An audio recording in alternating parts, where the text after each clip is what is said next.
This meeting is called to order, and we will begin with a moment for prayer or reflection.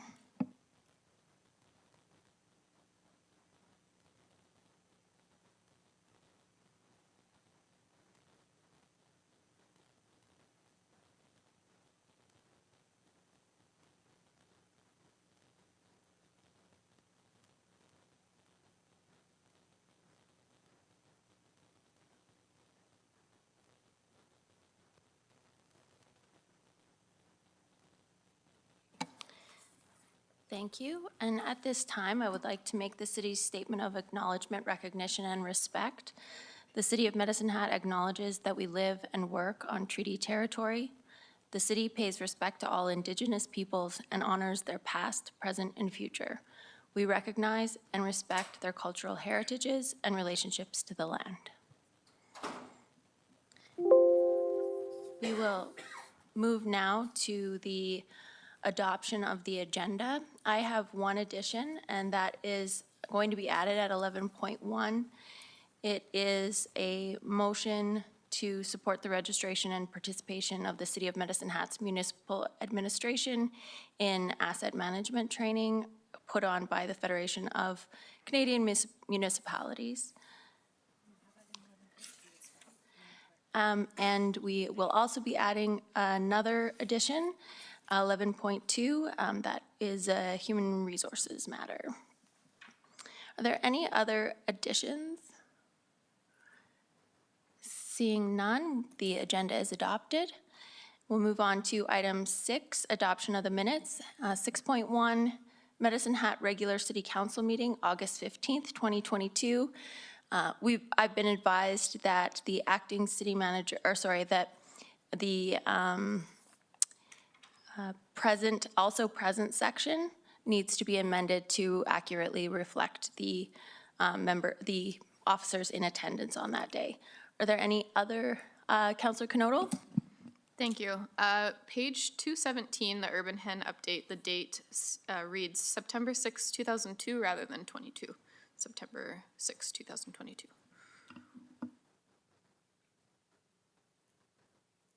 Any other errors or omissions? All right, the minutes are adopted as amended. Moving on to item 7, public hearings. Our first public hearing at 7.1 is bylaw number 4703, a bylaw of the City of Medicine Hat to adopt the Cooley Ridge outline plan.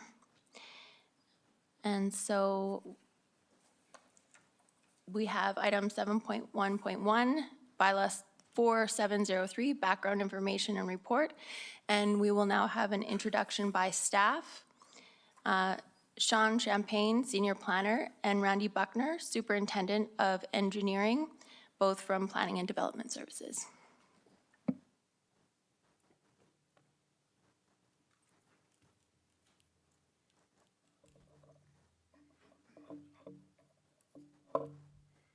Welcome, and you have the floor. Great.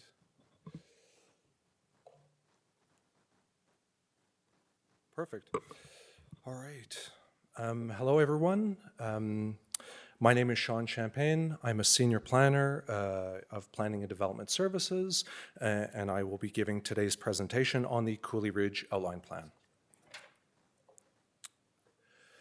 So I'd like to start with a quick summary of what my presentation will include today.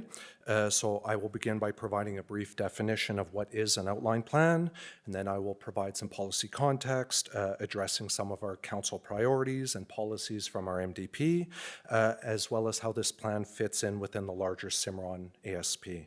I also want to share some of the background studies that were conducted as part of drafting this plan, give some quick highlights from the plan, then go into a little bit more detail on some of the key components of the plan. So things like the land use concept, open space design, transportation, phasing, and some land use statistics. I will then share what the next steps are and then provide our recommendation. So what exactly is an outline plan? So the image on the right here shows the hierarchy of policy and planning framework. An outline plan is a type of area structure plan or an ASP. An ASP is a statutory document that provides some detail on the development sequence, future land uses, density, transportation, and the utility infrastructure. You can see on this image on the right, highlighted in blue, it shows both the Cimarron ASP and the Cooley Ridge ASP. So both of these are area structure plans, but they provide different levels of detail. The Cooley Ridge Outline Plan is a lower order ASP because the larger Cimarron Plan doesn't provide certain details like the exact street locations, the size and location of open space, amenities, our trail system, things like that. So it just goes into a little bit more detail than the larger Cimarron Plan does. The Municipal Government Act, or the MGA, states that an ASP has to contain certain information. So it has to include the development sequence, proposed land uses, population density, and the transportation routes. Public engagement is also a very important aspect of developing an ASP. So not only when you're drafting the plan itself, but also all the engagement that was undertaken prior, for example, when drafting the MDP. So for that reason, we have to make sure that this plan is consistent with our municipal development plan.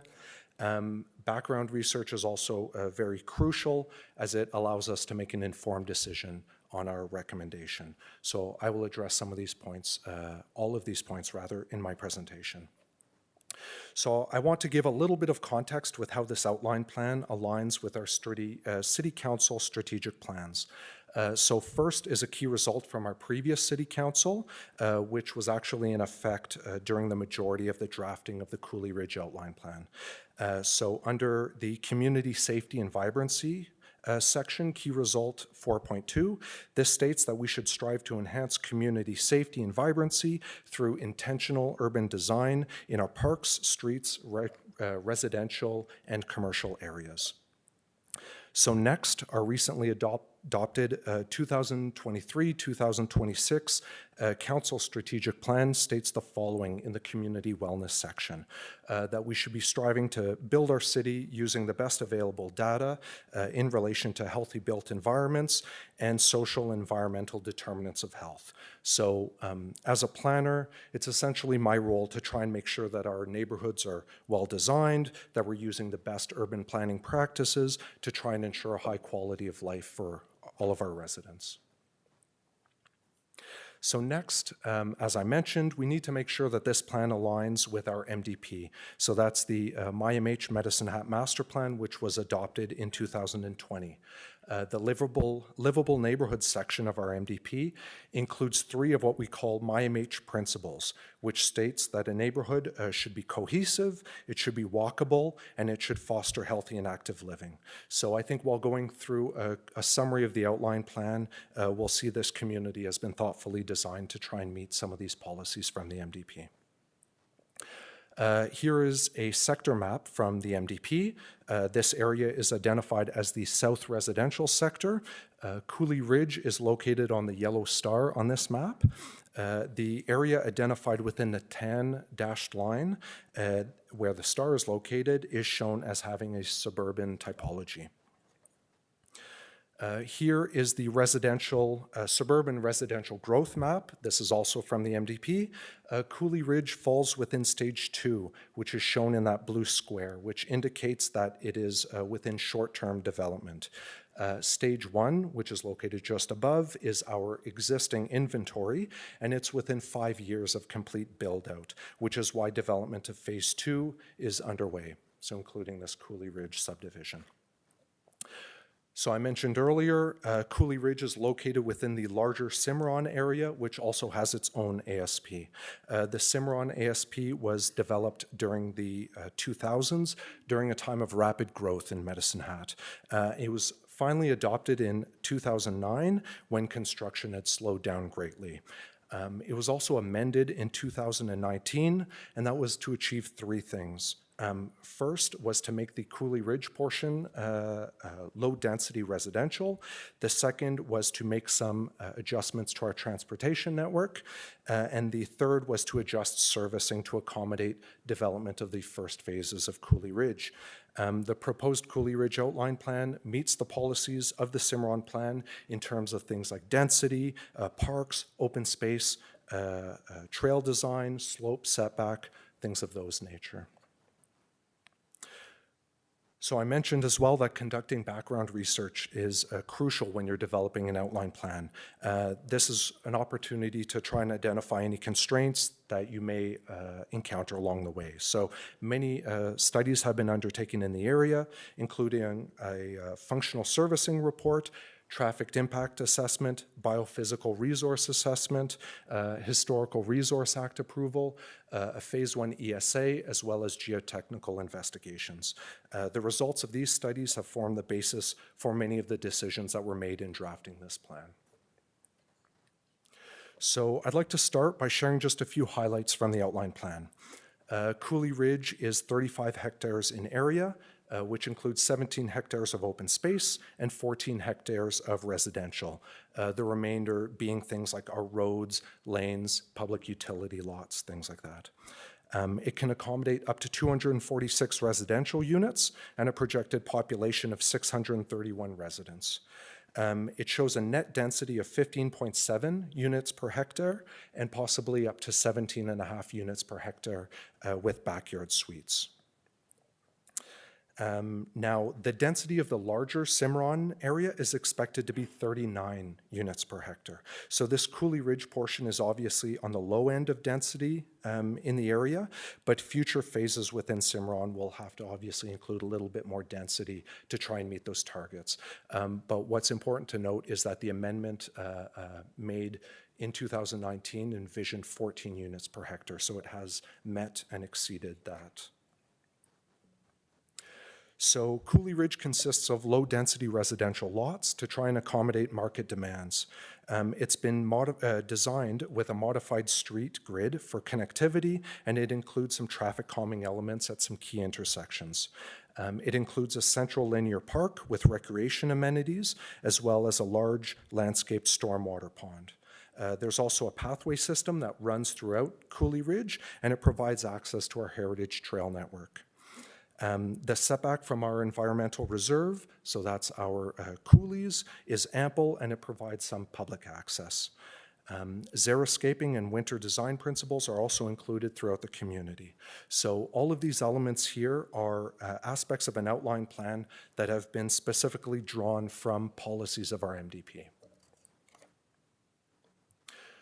So on this map here is a land use concept. This shows a broad overview showing the proposed land uses in Cooley Ridge. So there are 17 hectares of open space, which includes our environmental reserve. Again, those are our coulees, a public utility lot, so that's the stormwater pond and the lift station, a municipal reserve, so that is the linear park running through the community, and the utility right-of-way on the southern portion of this subdivision. Low-density residential lots are just over 14 hectares of this area. Here is the landscaping concept. So this shows some of the intended uses and elements located within the linear park. So this is purely conceptual at this stage, but it gives an idea of some of the things that are planned.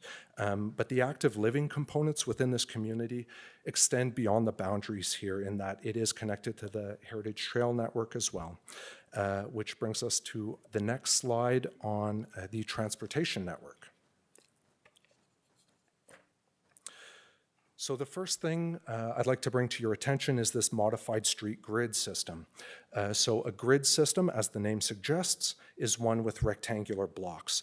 A modified grid is more or less rectangular, but it can include certain things like cul-de-sacs, and it follows the natural contours of the land. So in this case, again, our coulees. A grid system improves connectivity and renders the area a little bit easier to navigate. This modified grid street system will become more clear as future phases within the Cimarron area are developed. Primary access to Cooley Ridge is down 10th Avenue from South Boundary Road. So that is seen on the north and south arrow on the small map on the upper right. The purple line, which is also running north to south along 10th Avenue, indicate that these lots are subject to a front access restriction, meaning that they can't have a driveway in the front. So this improves vehicle transportation network, and it renders it safer for pedestrians because there's less conflict areas there. So all access for those properties will be from the rear paved lane.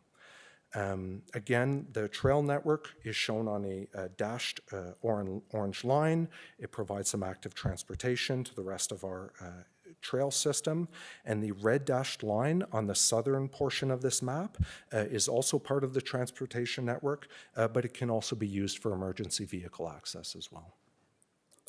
The red circles at the intersections on this map indicate where traffic calming elements will be constructed. So these are areas where pedestrians are likely to cross a street. Although the exact design has not been made today, it can include things like raised pedestrian crossings, pinch points, things like that that might just slow down traffic. I should point out as well, the enhanced pedestrian corridor that's shown in the orange line running east to west in the center will be providing access to the future park, which is planned to the west of this site. This area will be constructed with 2-meter wide sidewalks on both sides of the street. So figure 16 shows the phasing map for Cooley Ridge. So it's pretty self-explanatory and simple to see the order in which development will proceed.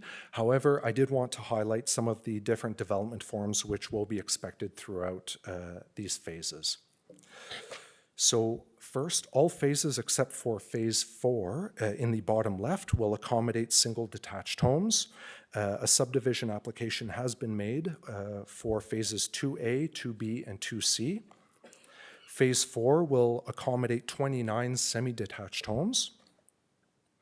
And it's notable to mention as well that the single detached homes located in phases 2B and phase 6 are made to accommodate single family homes, which with potential backyard suites, which will have access from the rear paved lane. So here are some specific land use statistics I wanted to draw your attention to from figure 8, which is on page 24 of the outline plan. So first is that Cooley Ridge includes a quite large 1.87 hectare stormwater pond. So this represents 8.3% of the gross developable area. So to give an idea of some comparables, the South Vista Dry Pond is 2.2% of the gross developable area, and the Hampton Storm Pond is 1.5%. So the storm pond here is quite large. It will also serve the larger, a larger part of the plan outside of this specific phase. So next, the environmental reserve is quite large as well, 10.73 hectares, which is 30% of the gross developable area of Cooley Ridge. So this is an aspect that we felt was quite crucial here, first of all, to protect these areas of land from development, but also to ensure the enjoyment of our Cooley system for all of our residents. Finally, the roads and lanes are 18% of the developable area, and this number can be quite high as 30%, so it's relatively low. Keeping that number low is good for two main reasons. First, it increases the amount of land where we can actually generate tax revenue, but also it reduces the ongoing maintenance costs for the city. So what are the next steps? So if the city were to adopt the Cooley Ridge Outline Plan, there will undergo a bylaw rezoning under bylaw 4704.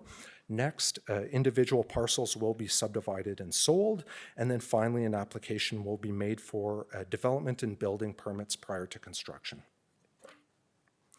I also want to bring to attention a small correction. So during review, staff noticed an inconsistency within the outline plan submitted by the developer.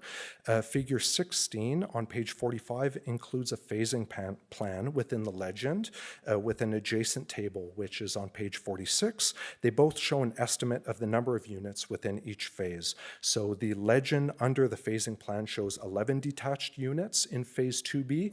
That should actually read 12 detached units, and in phase 2C it shows 30 detached units. That should actually show 39. So the correct numbers of units are shown on the table on page 46.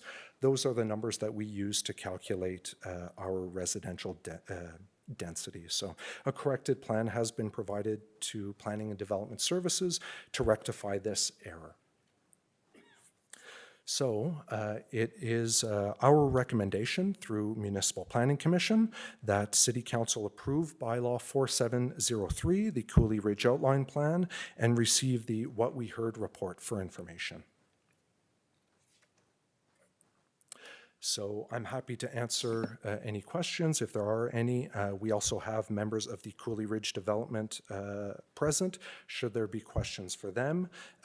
Martina McFarlane of Mavin Strategy will also address the public engagement tools that were used in drafting this plan in a short presentation, including the What We Heard report.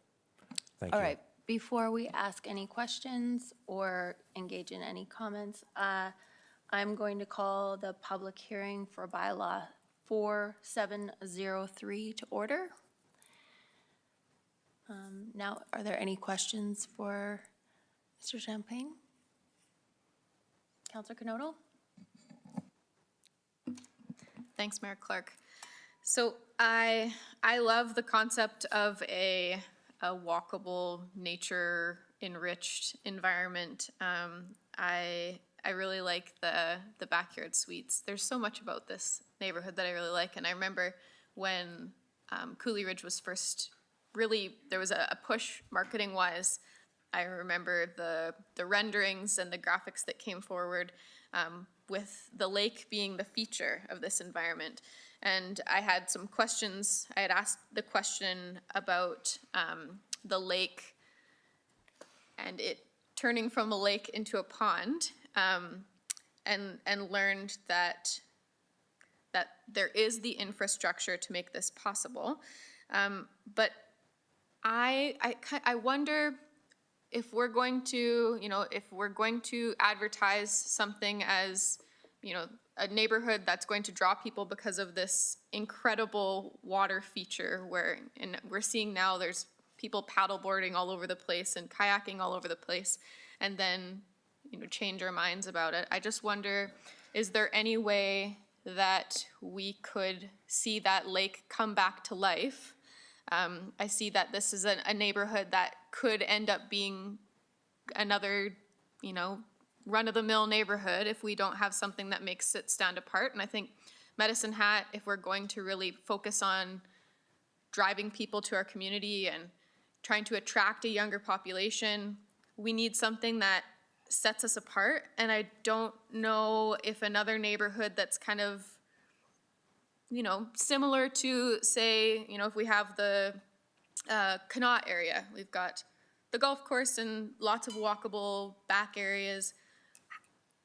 What's the possibility that we can bring that lake back to life? Go ahead. All right. Okay, so there's a lot, through the chair, there's a lot to cover there. So it was initially marketed as a lake community. I can state that there were some concerns by the city for a few different reasons. So I can think of three main concerns for the city. So first, I mentioned, for example, with regards to our road system, trying to reduce the ongoing maintenance costs for the city is something that the MDP has established as being desirable. So something like a lake amenity will have very high maintenance costs. So there are concerns there. There were engineering concerns with regards to the proximity of the lake to the coulees as well.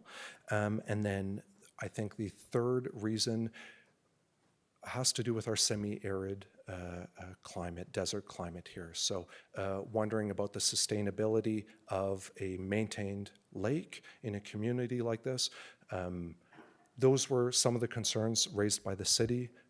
If there are further questions about perhaps why that was finally abandoned and replaced with this stormwater pond with the amenities I shown there, we do have members of Cooley Ridge present who could maybe provide a little bit more context there. Councillor Van Dyke? Thank you. Sorry, and through the chair, I have questions about the access points. So I'm sure we're all familiar with the issues at Samus Heights and accessing that community in emergencies. And so if I could just go to page 65 of the agenda. I'm sorry, I'm not sure what slide that is, but it's the connectivity slide. I'm not sure the number.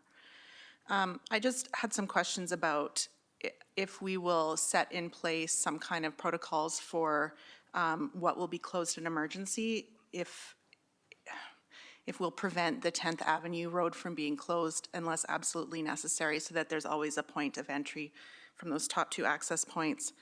And what would happen in the event of, for example, a fire on the 10th Avenue back lane with the potential garages and apartment suites? Would that close the entire 10th Avenue access to the public? And then my final question is about the emergency access road. What vehicles will be allowed to use that in the event of an emergency? Okay, so through the chair, so that is the reason for the emergency access shown in the red dashed line that runs east to west. In case there ever was an emergency, for example, a traffic collision along 10th Avenue that would prevent emergency services from accessing there, they could use the emergency access route, which is shown on the bottom there, that is only open to emergency access vehicles, so not regular traffic. So further to my question, if there was an event on the 10th Avenue access, I'm just concerned that we're going to have residents not being able to get in and out of the community. So I'm just wondering if there's a plan in place, if our fire department and emergency services will have kind of a best practice in place to prevent that from happening. Sorry, that might not actually fall under you. It might need to go to some managing directors or a city manager. I mean, yeah, so through the chair, aside from the secondary access for emergency vehicles, I don't know if there's anything else.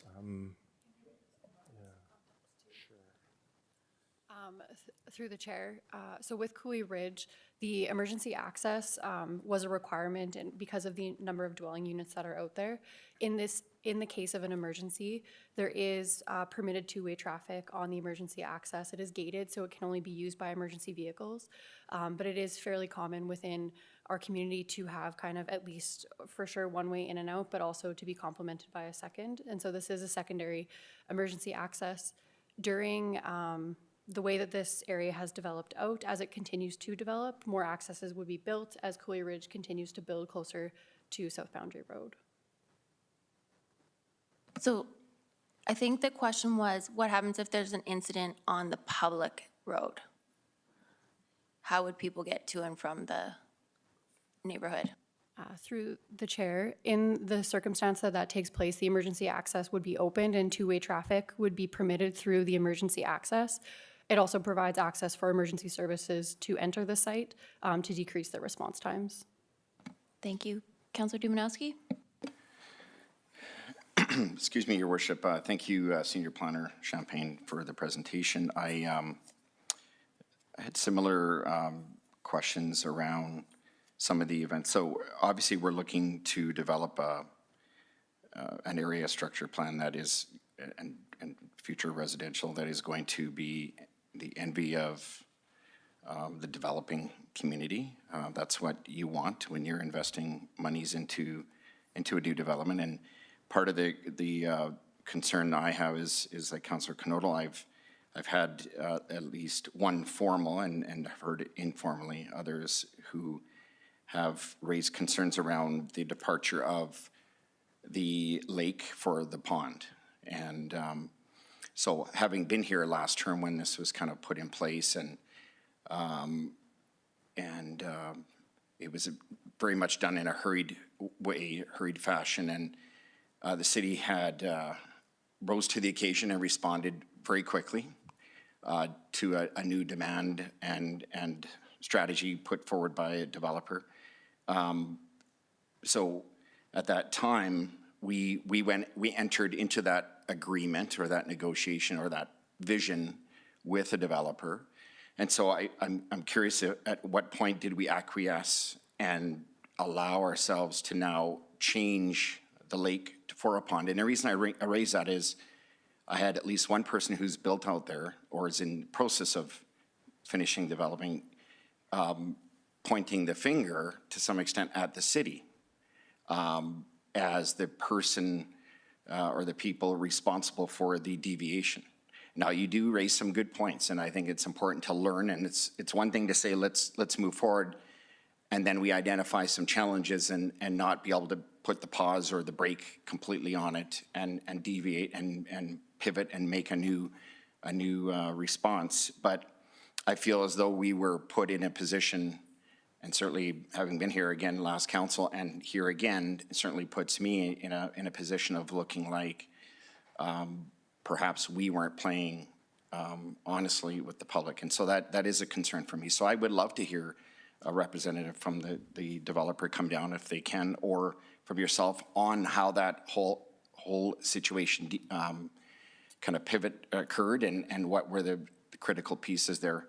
I'm just going to press pause for a second. So at some point, I will invite public speakers to come down. If there's any right now, if there's any questions for Mr. Champagne, we'll deal with those questions, and then we'll invite the public to come down and give their representation. So I do have a secondary part, so we'll come back to that. The other part, of course, is, I mean, a lot of the things you pointed out, I wrote down a few. Obviously, we have the municipal standards I'm looking at from the standpoint of when the future of that development becomes part of the responsibility of this city.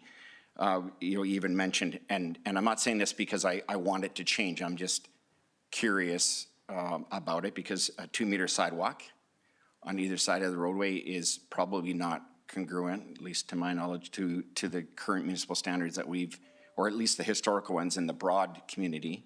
And so there will be those who will, I mean, there's a long-term replacement costs and maintenance costs that will come with that. I'm curious about the rear granny suites or the suites. I know I've been here, I'm going to say it again, long enough where there were other developers or other areas where that was envisaged and it was shut down very quickly. Traffic calming. We've had communities within Medicine Hat proper now who have cried out many a times about traffic calming opportunities for their areas and here. So these aren't bad things. If anything, maybe we are setting, and the developer is setting a new standard. And I'm actually quite excited by it. So as much as I'm saying that, I am excited. My question is, what implication does this have long-term for the city? And also when we have other areas of the community who are concerned or crying out for similar standards or improvements or opportunities, how do we respond to that once we've supported this kind of a new standard overlay? So there's two questions. So there's the 2-meter sidewalk, and then there's also the landscaped stormwater pond, integrated pathway, bunch of open space, gathering outlook area, and pergola. So I think as a total, what are the long-term maintenance and operation costs of, is that, yeah. Okay, yeah, so there's a lot to unpack there. So with regards to the wide sidewalks, what's desirable in this particular design is that they are not located everywhere throughout the community. So they're located in a strategic location, which provides access from the community to the large park. So there's one of those. With regards to the linear park and the ongoing maintenance cost of those, Linear parks have a much lower operating and maintenance costs compared to pocket parks. So a pocket park is, there are many of those in Crescent Heights, for example, where behind some homes there will be just a single park that's located amongst nothing else really, and it just serves the homes that back onto there. So more often than not, that's a green space. Those are more difficult and costly to maintain because staff need to drive there, load and unload their vehicles, mow the grass. Whereas in a linear park, by having everything in one central location, that can reduce the maintenance costs for the city. With regards to the question on the backyard suites and that being shut down, I'm not certain exactly what's meant by that. If I'm speaking over the last 21 years. Okay. So far before your time probably, but just the opportunities that are going to be enjoyed here. Yeah. And not in the broader community past and maybe a template for the future. So just kind of your thoughts on that. Okay. Through the chair, I understand. So backyard suites are actually something that are discretionary use in all residential neighborhoods in Medicine Hat. So this isn't specific to Cooley Ridge.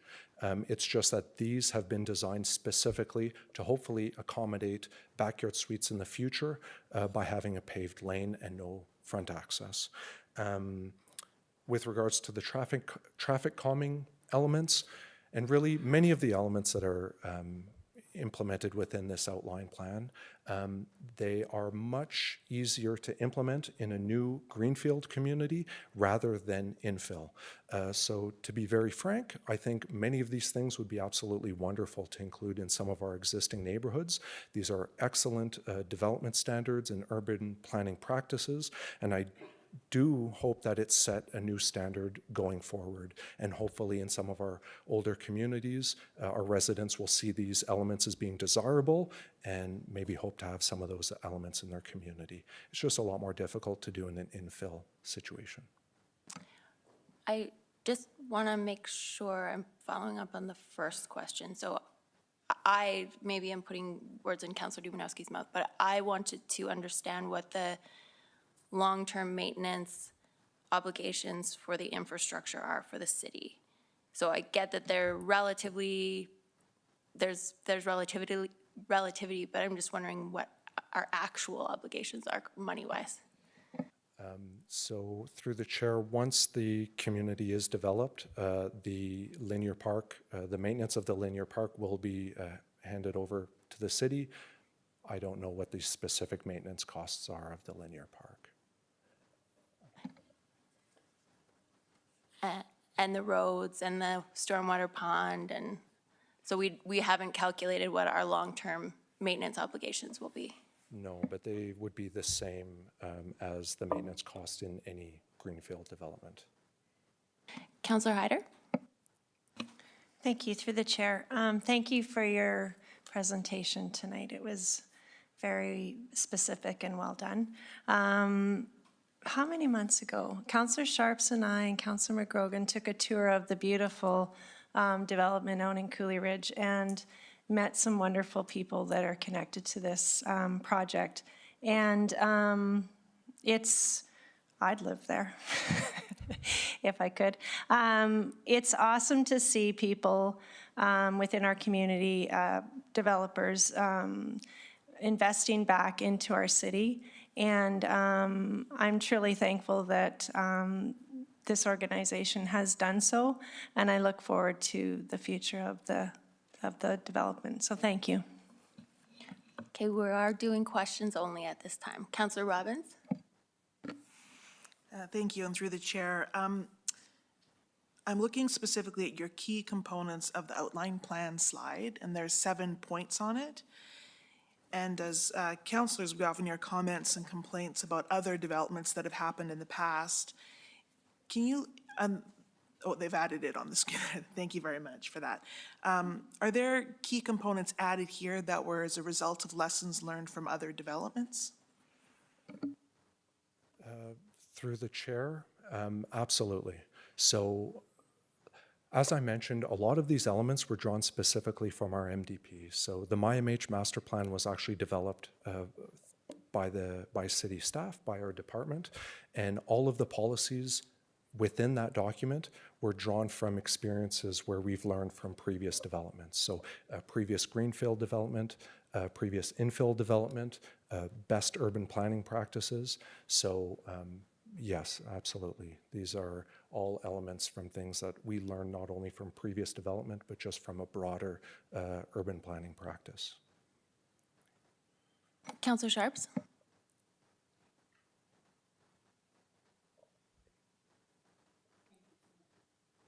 Sorry. Thanks for that. I actually had the same questions as Councillor Van Dyke with regards to primary vehicle access. So I just live in Vista and I watch that beautiful development all the time, and I walk my dogs past there and check out and just envy over that beautiful property. It's gorgeous.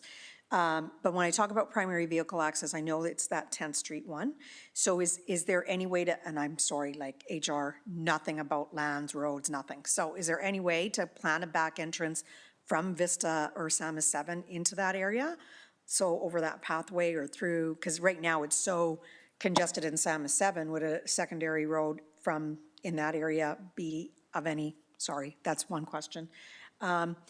Your other question you kind of already touched on, but I just want to make sure I do it again. The cost between the lake versus the pond, my understanding it's the city that suggested we want a pond versus a lake.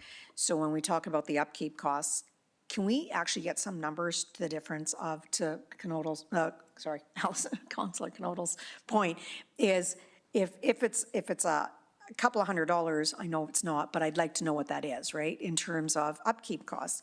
I also had a question about trees. My understanding was originally, way back when the developer came in, there was an abundance of trees in there, and I think the city maybe pulled out some of those trees.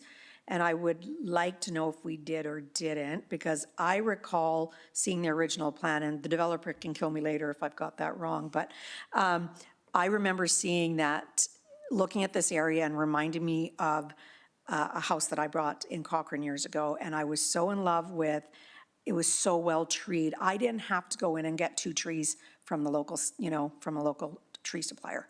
I walked in, I built this house, and it was beautiful. It was treed, it was lawned, it was just nice. It was community, it was walking. So that was my other question. And then my last is just a statement, I would like to just pass this on, is I love this town. I'm gonna stay here forever. That's why I ran for council, is because I want to make sure I can stay here forever. And I just sold a house in Cochrane, but everything about my home in Cochrane reminds me of this area. It was walkable. I could walk down to the pub in about 4 minutes. Not that I did, but if I wanted to, I could in about 4 minutes. I could get a pizza. I could, I had back lane parking. It was very walkable, and the 2-meter sidewalks were common everywhere. And what we saw on there was a real community based on the ability to walk your dog, ride your bike. There was just no, we weren't pushing each other's buttons because there's just lots of room. So I just wanted to say, I look at that community every day out through my back door. The buildings are amazing. I love how we have a mixed between bungalows and these ginormous homes. It's just a community with different levels in there, and I think it's fantastic. So Okay, reminder again, just questions at this point. But just questions. Councillor Conodle. Thanks, Mayor Clark, through the chair. These are quick. Will there be any sort of small strip malls like we saw a new one pop up in Vista with doctor's office and a small restaurant, and that I feel like can be kind of a hub in a neighborhood. I understand we've got a very nature-focused vibe happening here, so that's the first question. And then there are fire suppression measures that are built into each home because of the distance from the fire station. Are there any liabilities because of these sprinkler systems built into the house?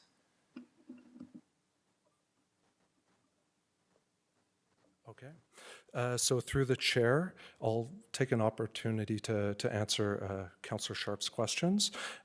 So with regards to the questions on access from Vista, As I mentioned in the presentation, that much detail isn't provided in this specific plan, but within a future phase of another outline plan which has the same level of detail as this plan, that could very well include access from there. But that's not something that's included within this plan itself or within the larger Cimarron plan, because the larger Cimarron plan doesn't show that specific street detail to that level.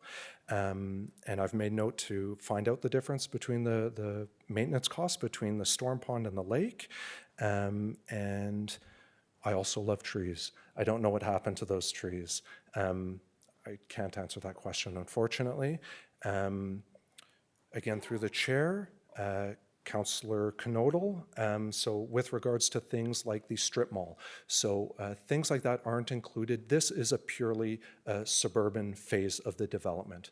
But if you take a look at the larger Cimarron plan, that is something that is planned for in some of the later phases. So generally things like that, like commercial opportunities, you won't want to include this far into a community, this far from a main road like South Boundary Road. So if those things are included, and they likely will be included, those would be located in future phases closer to South Boundary Road. And with regards to the sprinkler systems and liability for the city. So the reason there is the requirement for the sprinkler system is because of the distance from this community from the nearest fire hall. So that is being dealt with in two ways. So first, in the short term, the fire suppression systems are considered a good, an alternative to being within the response time of fire services. And that is something that will hopefully be rectified once the Highway 3 connector is constructed, and that will render this area within the appropriate response time for fire services to these phases here, rendering fire sprinklers no longer being needed. Can I ask a quick follow-up? Thank you. I guess just to tweak my question, the liability of flooding is what I was curious about, because if a fire alarm notifies the system that the suppression system needs to turn on, and they turn on, is there any liability on behalf of the developer or the city for flooding because of those suppression systems? Or is that just a risk that the homeowner would take on? Well, through the chair, so I'm an urban planner. I'm not a lawyer. I'm not very confident answering that question. My gut feeling is that the city would not be held liable. Again, not a lawyer. So take that with a grain of salt. And if you could just answer one more question. Just describe to us what exactly it is that we're approving. So there's a number of things that have come up. What is it? We're approving a plan. We're not approving the subdivision. We're not approving development permits. So it's just the plan before us that we're approving or not approving. Yes, so through the chair, that is actually an excellent question, because we're kind of getting lost in the weeds as well. We are essentially approving a plan for the future development of this neighborhood. So all this plan simply does is create a vision and a path forward for the development of this community. So this is not the subdivision of the individual parcels here.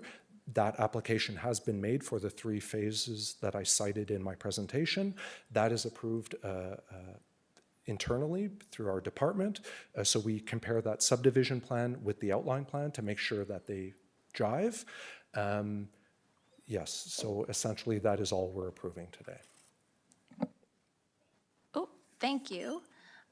So if there is any member of the public who wishes to speak for or against this bylaw, please come down to the podium and state your name.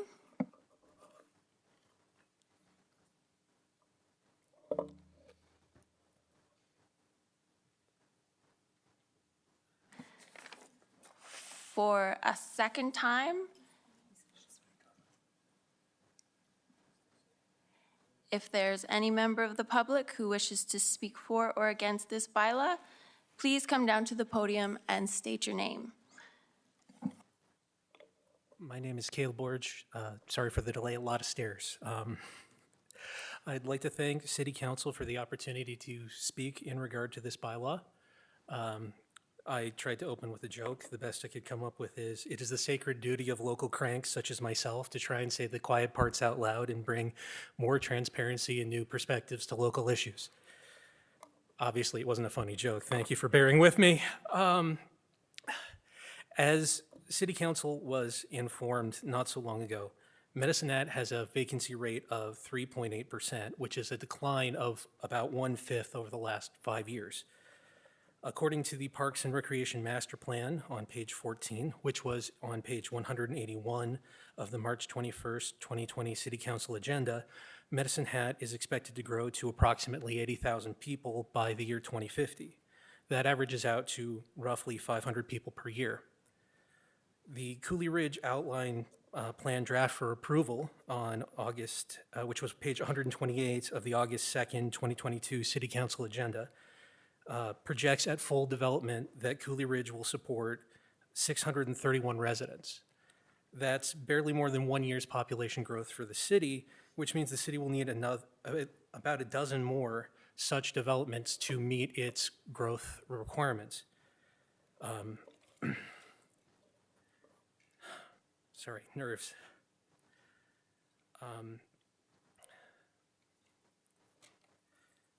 Yeah, really nerves. It was mentioned in the Cooley Ridge outline draft plan that there was no public housing or mixed development in that community. It's just suburban housing for the most part, at least that I saw. Thank you. And while adding additional public housing could potentially help address the city's growth needs, I don't believe Cooley Ridge is the place to put it, because if the city were to amend the development plan to include low-income housing there, it would be basically, in my opinion, a humanitarian disaster. Given the dearth of effective public transit routes and the distance from existing shopping centers, workplaces, and what you might generally call the city core, the area would be a food desert for anyone who can't live a car-dependent lifestyle. Now, given that most of, or all of the homes planning on being built there are $500,000 to $1.5 million, that won't be a problem for the people living there. But if the city has other environmental goals, such as reducing car dependency and, reducing urban sprawl, this may not be the best design for the city to pursue. I don't know what would be, but this is what jumped out at me.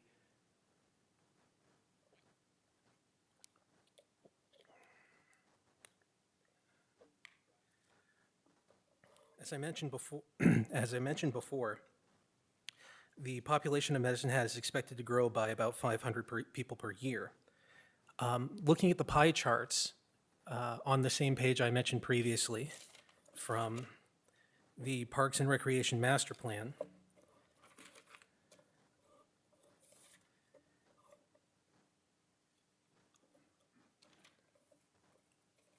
and I have lost my place.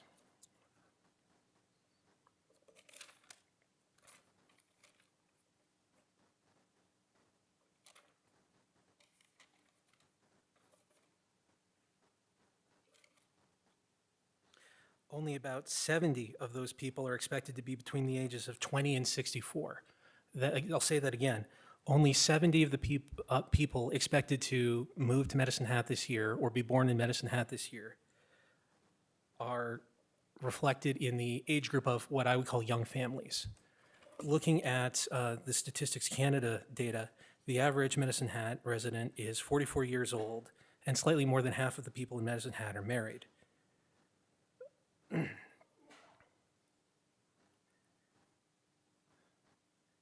This is the kind of development that will attract reasonably wealthy Albertans who are planning to retire here, not young families looking to start a family here. Medicine Hat won't necessarily find in this development people looking to build businesses and build new lives. this is just more of the same. This is accommodating the plan for the city to grow old and have 33% of its population be over age 65 by 2050. In the end, I came to support this development plan, even though I originally set out to oppose it when I started this, looking into the data myself. But I am, of course, supporting it now under the assumption that this is all an elaborate ploy to lure in wealthy Albertans in order for a future city council to bite the bullet and raise taxes on $500 million in property sometime around 2032 in order to start actually building low-income housing for the residents of Medicine Hat, who will continue to see the vacancy rates in the city decline over the coming decade. Thank you. Thank you. And before you go, can you write your name? There should be a sheet of paper in front of you. That's delegation. Awesome. Thank you. Does anyone have any questions or comments? Councillor Hirsch? Just thank you for taking the time to show some interest in this regard. And I think it just bears repeating that a lot of times when we look at isolated developments, we always kind of think about, okay, what should be in there? And I actually look at it more of a mosaic, if you will, of the city of Medicine Hat. That includes one that we talked about, and I've said this more than once, and I say it as chair of MPC. We look at density and infill. And quite frankly, you had mentioned the commentary saying like no one would live there that needs a bus, and that's okay. Because what we're trying to do is look for opportunities within our major thoroughfares that would be easy and have some density, to your point, for the families to have access to services that are timely and within a block's radius of what they need. So my feeling is I want to be both, and I'm on record by saying we can have development and we can have infill density, that sort of thing that attracts a mosaic of people to Medicine Hat, and that's what makes it unique. So I appreciate the commentary. I do agree with your points that there is the ability for us to attract, and there should be, the young families that would drive the city and the population within this community. But I guess maybe I'm ambitious, I'd like to have all walks of life consider Medicine as a destination place for them to live, enjoy, and have a good life. So I appreciate the commentary and want to thank you for showing some interest. Thank you. May I respond to that? Yes, of through course. the chair? I became, some years ago, a massive fan of Naheed Nenshi. And if it were possible, I would love to see Medicine Hat take the approach he led Calgary through, where every community had a variety of incomes, every community had commercial centers, food, and necessary infrastructure. Where Cooley Ridge is, and the grim work that erosion will do over the next 100 years to that community, I don't see how low to medium income hatters could live there. I'm worried about how that will lead to a gated suburb of people who can afford to live there, and the cultural differences between that and people living in another area of the city who might, like me, be lifelong renters with no hope of ever owning their own home due to income and other issues. But yes, as a whole, I want to see Medicine Hat grow because I've lived here my whole life and I have no intention of living anywhere else. Before I go to Councillor Sharps, I note that there is presentation submission from Richard Fontaine and Martina McFarland. If you would like to address council, please come down. Councillor Sharps? Caleb, thank you for that. It was actually some really good information in there. And I do remember reading the Parks and Rec and thinking your points were very valid. But there's something that also makes me go, you know, when you read that report and it says we're only going to grow by 45 people or whatever the number is, I would like to say, let's try to disprove that and let's try to change that. But I don't think we're going to change it if we do the same old thing and expect a different result. I think we need to do something different.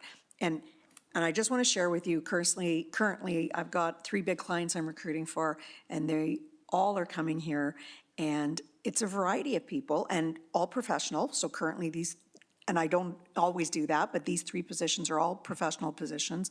1 physician, an engineer and a lawyer, okay? So that's what I have coming here, well, a spouse of. So they're all looking everywhere. So it's important that we have a variety, in my mind, to offer. And you're right, not everybody's going to buy and not everyone's going to rent. I swore that I would always rent, and then I thought, nah, I'm not, I just changed my mind. But I guess I don't want to see us cut our nose off to spite our face. If I can get people, and we can get people that some want to live in the flats, some want to live in Vistas, and they just want to live in different areas, why can't we have one of those areas that we offer something a little bit different? It's so just a different perspective on it. And so my question to you was kind of just a little thought, I guess, and maybe further conversation about, if we really want those numbers to be as low as that Parks and Rec said. I personally do not. I want to see that number grow, but I see it staying exactly where they estimated if we continue doing the same thing. So my question to you is, I would like to have further conversation with you once you think about that and see how we could do that different. Well, Councillor Sharps, I'd be happy to have that conversation with you. I do want to mention some of my other nerdy research I've done on the side is that, and please, by all means, in the hopes of disproving me, Medicine Hat currently only has water rights for about 88,000 people. That is the amount of water that flows through the South Saskatchewan River that our city can draw on and support. So if we are going to exceed somewhere in the mid to high 80,000 people, Medicine Hat will run into a water problem. I do feel like I am happy for you guys to meet up after, but we do need to stick to the content of the public hearing. But I anticipate that you guys will have some water rights conversations in the future. Thank you My very apologies much. for interrupting. Okay, so Mr. Fontaine and Ms. McFarland.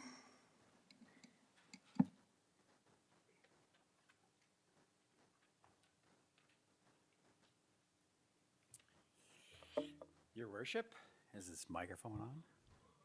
And Council, nice to meet you. My name is Rich Fontaine, Richard, but everybody calls me Rich Fontaine. I am the president and the sole proprietor of Cooley Ridge Development. I'm the developer.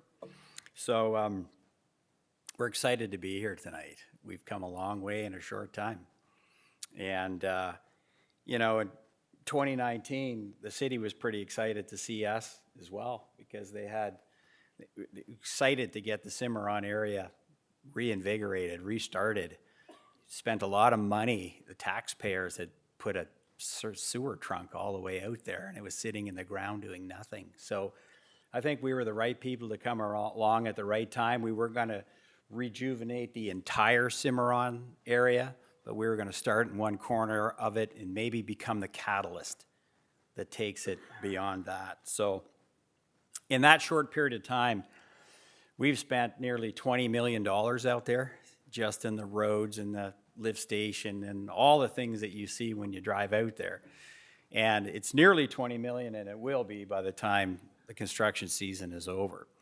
The thing that we're the most proud about is that $20 million stayed here.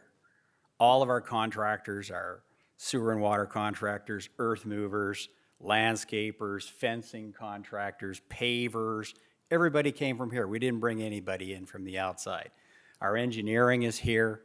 Heck, even our lawyer lives here. And we're very proud that that money stayed here.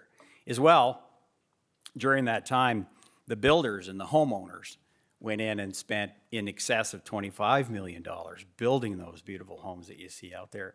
And so I know, and the neat thing about that is that all that construction took place during the pandemic, when people were laid off and sent home and weren't working.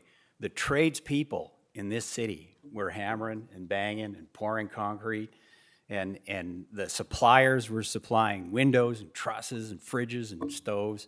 It was a beautiful thing to see in a very dark period in history, really. So, and at the end of the day, we're just in phase one.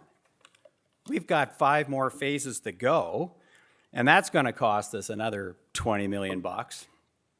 And the builders, if they build all the homes that are slated to be built will spend another $150 million. So at the end of the day, the economic benefit, and I don't want to only talk about that, but you know, it's in excess of $200 million to the city of Medicine Hat. And I think most, if not all of that money should, could, and will stay right here with the community in terms of the suppliers and the trades and the contractors and all the things I talked about. Further to the stats my friend talked about, he's right. I mean, right now the 3-month supply of pre-owned homes in Medicine Hat is low. There's 287 homes on the market at the end of July, and you're taking down about 100 a month in sales. So there's not a lot available to people coming in. We've sold homes, or the builders have sold homes to people as far away as New Brunswick. People are coming here. People want to live here. I would want to live here. It's a beautiful community, beautiful city.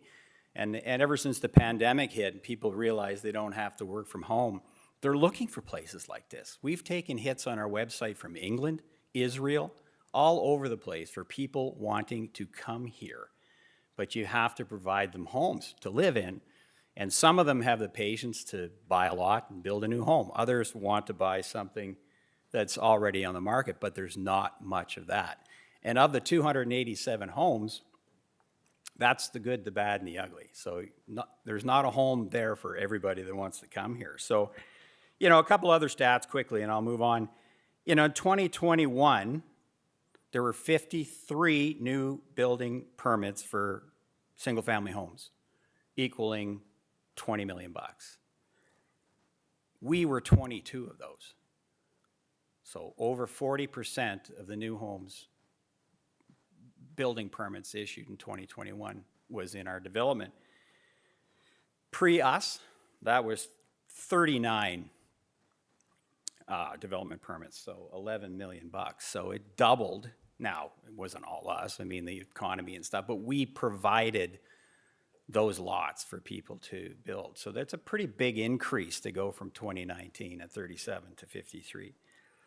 Of the community, we're proud to be here. We really are proud to be here. We love to give back. I don't know if any of you are aware, but you know, through our community builder program, we give $1,000 away a month to any deserving charity, you know, in the city. There's been 16 charities that have been recipients of that $1,000 a month, and we'll continue to do that because we believe in Medicine Hat, and we love being here. We love being a developer here. We love the comments we've heard. We've got answers to a lot of your questions, if you'll allow us. And what we ask you to do here tonight is approve the outline plan as outlined, because we want the ability to keep moving forward, you know, to build the best development in Medicine Hat and see it through to the end and deliver, you know, $200 million plus in economic development for the city of Medicine Hat. So I thank you very much for your time. I'll get out of the way.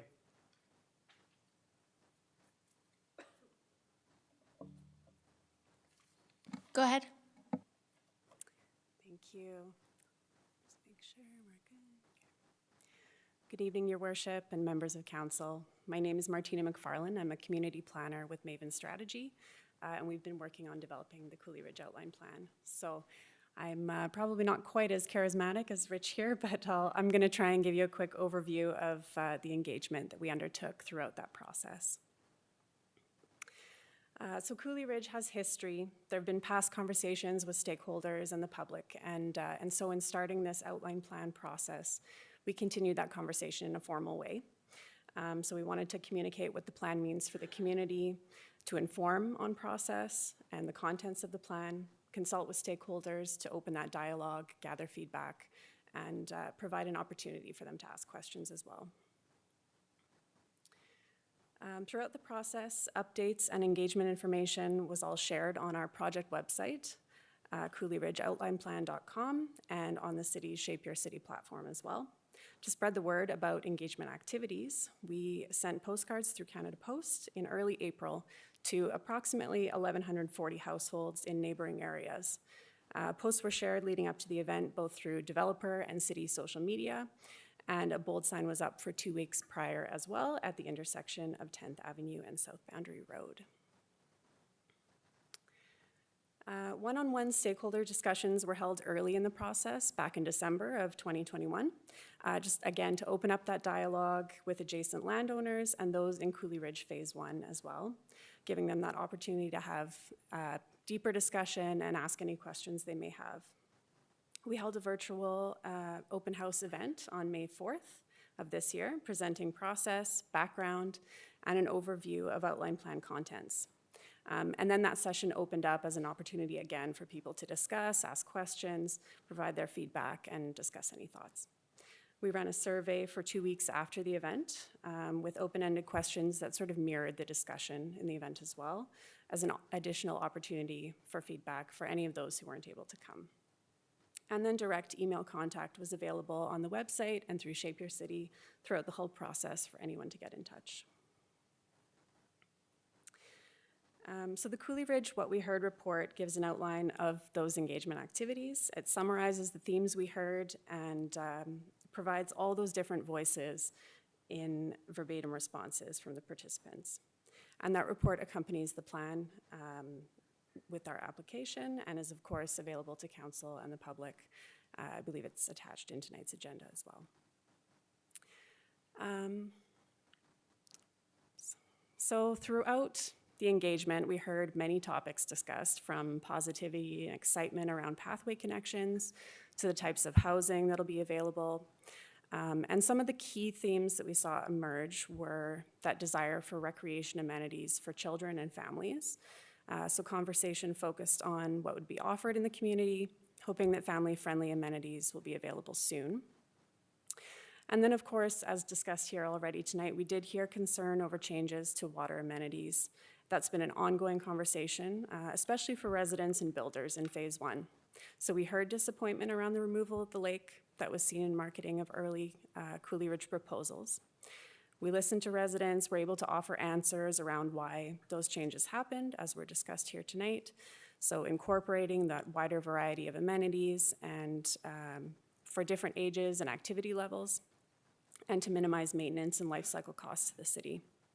So while we heard that disappointment from the earlier concept changes and communication around that, many of those same participants showed a positive response to the new amenities offered, and they definitely valued being heard in the engagement process as well. Some participants had questions around stormwater management, what water quality and levels can be expected, what moving water features will be like, and the adjacent golf course as well had some questions around drainage. Building timelines came up for people wondering about when landscaping would be completed for Gingrass Pond, again, when family-friendly amenities would be available, as well as timeline for that full build-out of communities. So we were able to discuss all these things in depth with them. And finally, participants reflected on that importance of communication. So especially with the past history with the lake, things like that, participants seemed happy to have this dialogue open and connection with the process, and they shared a hope for that ongoing transparency and discussion as things move forward. So in hearing that feedback, again, we heard those questions around offsite drainage. Cooley Ridge continued that conversation with the golf course, met on site, worked through all those concerns, and will continue that ongoing dialogue with them and with other neighbors as well. Hearing that communication is super important in the process, of course. Those conversations continue with Phase 1 residents and builders with ongoing updates to the builders as well. And then Cooley Ridge intends to accelerate building family-friendly amenities where possible. As we heard, that was really important to residents. So understanding that feedback, listening, providing residents and stakeholders that forum for discussion has been a really important part of the big picture. And again, all that really detailed feedback is available to you in the What We Heard report. I know that was a quick run through. Thanks so much for your time, and I welcome any questions. Councilor Dumanowski, do you want to re-ask your question? Well, Your Worship, I noticed there were more people than I that were curious about how or when, or, I mean, I'm not trying to take a good news story and turn it sideways, but certainly when you have a pointed question, and I have had it, and I don't have a, a complete answer. And despite there being a report, the general public who watches, the media and others who maybe don't have the same, they want to hear. I want to hear where did the pivot occur, and what was the, how do I do it? I guess I want to know who is getting the finger pointed to and who's wagging the finger.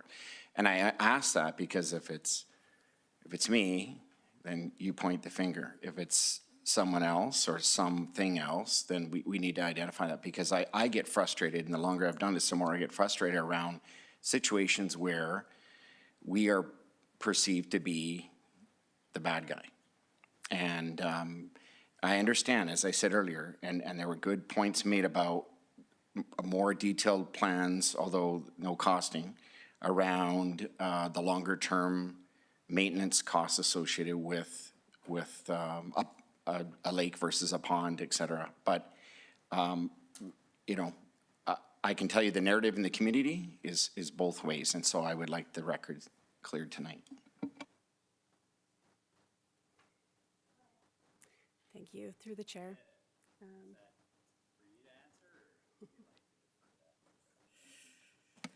I mean, I can certainly speak to what we heard, but through the chair, if that's all right, to have Elise respond to that.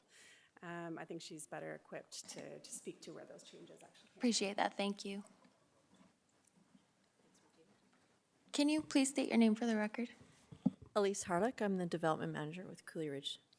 Thank you. Thanks very much, Mayor and Council.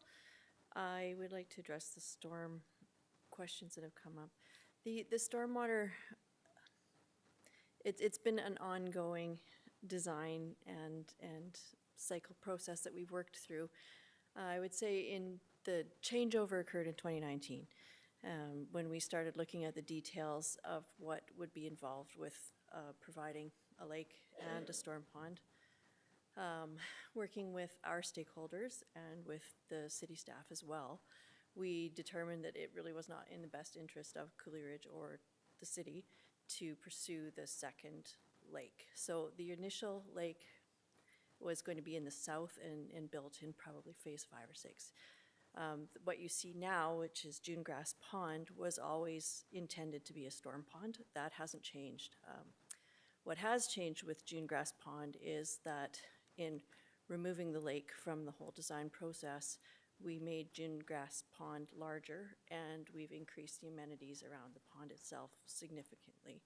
And in the future phases, through feedback from our residents and from potential purchasers and the city staff, we are pursuing more family-friendly, larger variety of amenities. The original amenity was very water-centered, and there was 2 lakes. So to answer some of the life cycle maintenance questions, now you have 1, and that's going to be more than less than half the cost, I guess. The original lake in the south was going to be quite expensive to maintain. It requires constant monitoring with Health Canada and Alberta Health. The lakes get shut down if there's any sort of contaminants found in them. So it's a constant maintenance process that you have to go through to maintain that, and just some of the other pulls on the infrastructure like the water and the storm was going to be a burden for the city. So together, working with staff and working with our stakeholders, we chose to remove that second lake and further enhance the original storm pond. And I can say our original budget for landscaping budget for that storm pond was around 900,000, and we've increased that budget now to over 2.5 million. So we have increased that in kind of compensation for taking out some of the other amenities. Can I have a quick follow-up? So you said in 2019 there was a discussion and a decision made mutually.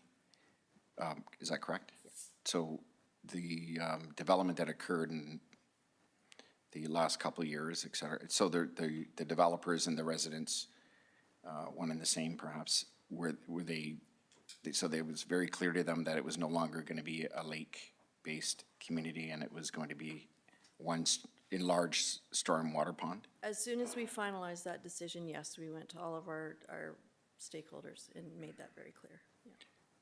We've removed all references off of the website. We've removed all of our social marketing, and it's no longer there. Just a second part to that. So what percentage would you say of development had occurred before that pivot was made, and made, more importantly, made aware to all the residents who had, or developers who had moved into that area? None of the actual development had occurred at that point. It was, we did have pre-sales, but we hadn't started developing. Thank you.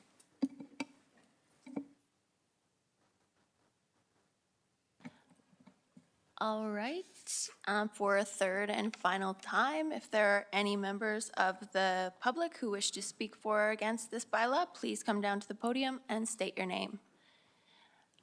Seeing no further questions for you guys, you can go back up to your seats if you like.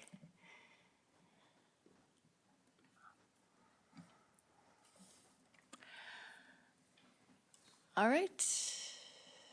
I now declare this public hearing closed. Oh, yeah, I don't know why I slammed. Okay, we'll move on to item 7.3.6, business arising from the public hearing. Sorry. 7.1.6, business arising from the hearing, bylaw number 4703, for second and third readings. So, Your Worship, at this time, I'd like to amend bylaw number 4703, being the Cooley Ridge outline plan under figure 16, the phasing map, phase 2B, to strike 11 and insert 12, and under phase 2C, to strike 30 and insert 39, both with respect to the detached units as was stated. I'll second that.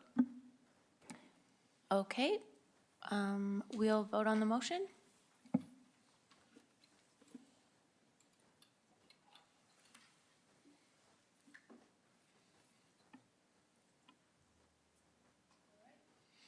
So thank you, Your Worship. Now I would like to give second reading to bylaw number 4703, being the Cooley Ridge outlet plan as amended.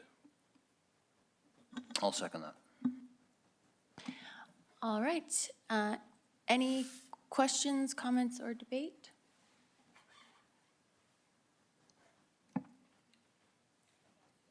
I can't see if anyone has their name on the speakers list. Could we get the voting? Thank you. Seeing none, we will vote on second reading.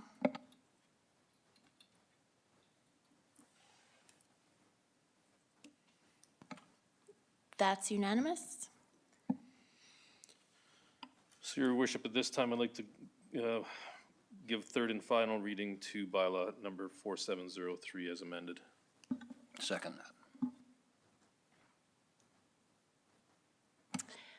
Okay, I'm not seeing any speakers, but I do just want to say that in the future, I think that when we're doing developments, to be consistent with our strategic plan and the desire of this council, it's important that we do have a clear understanding of our long-term maintenance obligations and infrastructure liabilities before we're approving or recommending things. And because we need also to implement community life cycle infrastructure costing and our sustaining capital reinvestment requirements. So that is in our strategic plan. I just wanted to make that note for future developments. Okay, seeing no further questions or comments, we will vote on third reading of bylaw number 4703. And that's unanimous. Bylaw 4703 is passed. Okay, so now we will move on to item 7.2, bylaw number 4704, a bylaw of the City of Medicine Hat to amend bylaw number 4168, the City of Medicine Hat Land Use Bylaw, rezoning of lands located within the Cooley Ridge Outline Plan. And at 7.2.1, we have bylaw number 4704, background information. And this item will be introduced by, once again, Sean Champagne, Senior Planner, Planning and Development Services. You have the floor. All right. Thank you very much. Through the chair, so Mayor Clark, I've made note of your comment for the future, so consider it done. So next is my presentation for the Cooley Ridge Land Use Bylaw Amendment. So this one will be much more brief. So the area in question is currently zoned future urban development. And what that essentially means is the definition or the purpose of future urban development lands is to protect lands from the premature subdivision and development until urban development of the land can proceed in an orderly fashion, consistent with the city's municipal development plan and other statutory plans and the municipal servicing standards. So this orderly fashion, this has to do with the outline plan that we've discussed previously.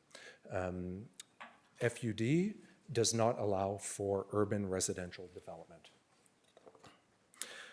So the proposed zoning is low-density residential, which includes duplexes and single detached homes as permitted uses, as well as open space, the purpose of which is the development of spaces like landscaped parks, natural areas, recreation and cultural facilities, and related accessory uses.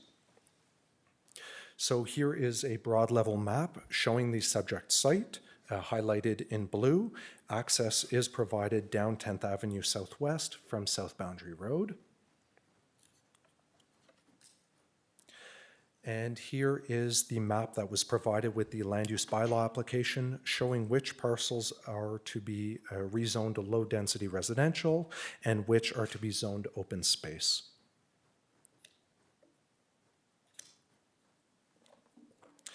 So it is our recommendation through the Municipal Planning Commission that City Council adopt bylaw 4704 to rezone the subject lands to open space and low density residential. And again, I'm available to answer any questions, should you have any. Thank you. All right, I call the public hearing for bylaw number 4704 to order.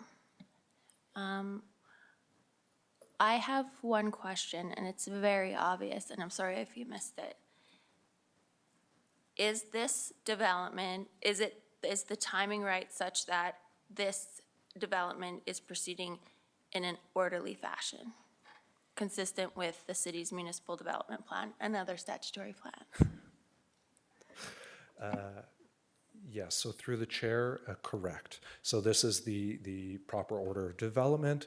We first begin with a larger area structure plan, I suppose even broader than that, an MDP, which covers the entire city, then the larger area structure plan, which is the Cimarron plan, next a outline plan, which is the Cooley Ridge plan, next the properties are rezoned and then subsequently subdivided, at which point they are sold to individuals who wish, or developers who wish to construct. So, yes. All right. So if there's any member of the public who wishes to speak for or against this bylaw, please come down to the podium and state your name. For a second time, if there's any member of the public who wishes to speak for or against this bylaw, please come down to the podium and state your name. For a third and final time, if there is any member of the public who wishes to speak for or against this bylaw, please come down to the podium and state your name. And one last call to members of council. Any questions or comments for Mr. Champagne? Councillor Knodel. This is just a general comment to the work that was done by planning and by the developer. We are lucky to have people putting effort and invigorating the community. So despite all the questions, I am grateful for the work that you're doing. Thank you. All right. I now declare the public hearing closed. Thank you. All right. We will now move on to item 7.2.6, business arising from the hearing. And it's bylaw number 4704 for second and third readings. So, Your Worship, at this time I move second reading of bylaw Sept 4704, being an amendment to bylaw number 4168, the City of Medicine Hat land use bylaw. I'll second that. Any comments or questions? Seeing none, we'll vote.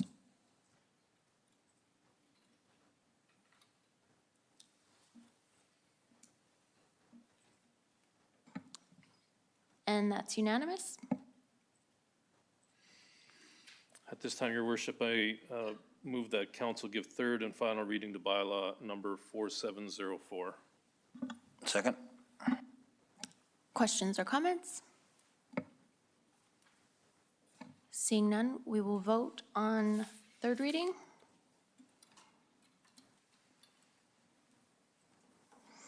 And bylaw number 4704 is passed unanimously. Moving on to item 7.3, bylaw number 4707, a bylaw of the City of Medicine Hat to amend bylaw number 4168, the City of Medicine Hat land use bylaw retext amendments. So the bylaw background and information report is at 7.3.1, and Robert Sissons, Manager of Planning and Development Services, is going to introduce this. Welcome. You have the floor. Thank you, Your Worship. Members of Council, good evening. As mentioned, my name is Robert Sissons, Manager of Planning. So I'm here tonight to present Land Use Bylaw Amendment 4707, which can be described as a maintenance amendment. So here's just a quick summary of the presentation for tonight. I'll provide some context of what is bylaw maintenance and why do we do it. I'll briefly summarize some key points of the amendment, and then I will review the implementation of this amendment. So what is bylaw maintenance? You can think of it as fine-tuning of the bylaw to address many of the different issues that arise over the years. Our current bylaw was approved initially in 2013, so some things have changed. Some of the goals we would have would be to improve clarity of interpretation, transparency and regulatory approval, alignment with the MGA and the MDP, and addressing emerging issues are the main drivers behind this amendment. So I would describe administration of taking a more proactive approach in land use bylaw amendments lately. So we've seen two previous ones recently with the high density mixed use and the home-based business bylaw amendments. And while this particular bylaw amendment seems fairly lengthy, it is actually a selection of items that were deemed more of a priority. This will allow us to focus on improving some of our day-to-day processes, which in turn allows us to provide better customer service. So I'll just note that the intent of many of these amendments will transfer over into our larger Land Use Bylaw 2023 project, which is basically a full redrafting of the Land Use Bylaw. So in terms of how we arrived here, the amendment started with an internal review of our current bylaw. We document issues on an ongoing basis that we encounter, and we follow up on updates to other legislation like the MGA. This amendment is then circulated to our technical coordinating committee for review by various departments, and then the final draft is then circulated to our city solicitor's office for review.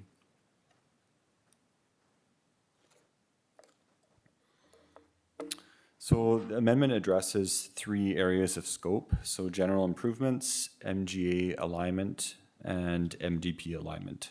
And those are just broad categories that I've tried to kind of break down the many different small amendments. So for general improvements, number 1, we substantially improved and clarified what development are exempted from development permits and under what circumstances. So that's that section 2.2 of the bylaw.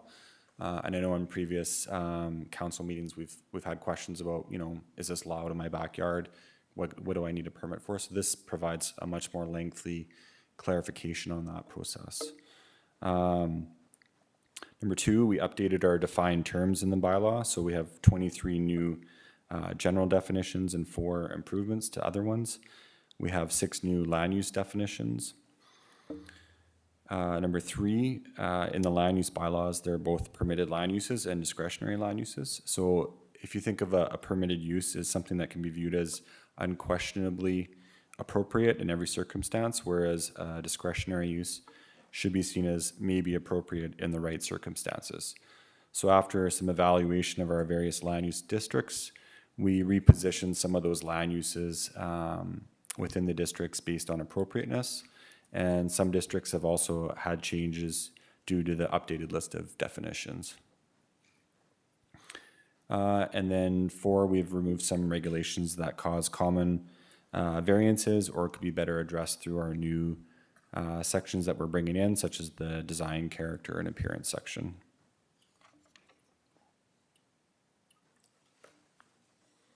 So the second area of scope is alignment with the Municipal Government Act and other legislation.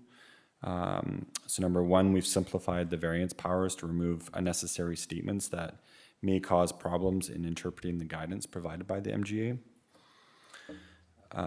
2, the compliance certificate section has been removed in its entirety from the land use bylaw and will be addressed through administrative processes. So compliance certificates, if you've ever bought and sold a house, are quite common, but they're a service that is offered only by some municipalities, and it's not a requirement under any legislation. It's just a service we provide. 3, our floodway regulations have been updated, so that allows for our municipality to exercise discretion in improving developments within the designated floodway. So this is in response to some of the flood mitigation initiatives that have been undertaken by the city and the MGA Amendment 6931 sub 1.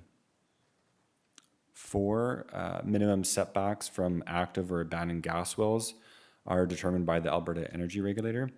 And this amendment provides clarity for the Development Authority's use of discretion to add to that minimum setback distance where appropriate, and that would be guided by the assistance of our City Operations Department and their recent and ongoing work of assessing existing abandoned wells within the city.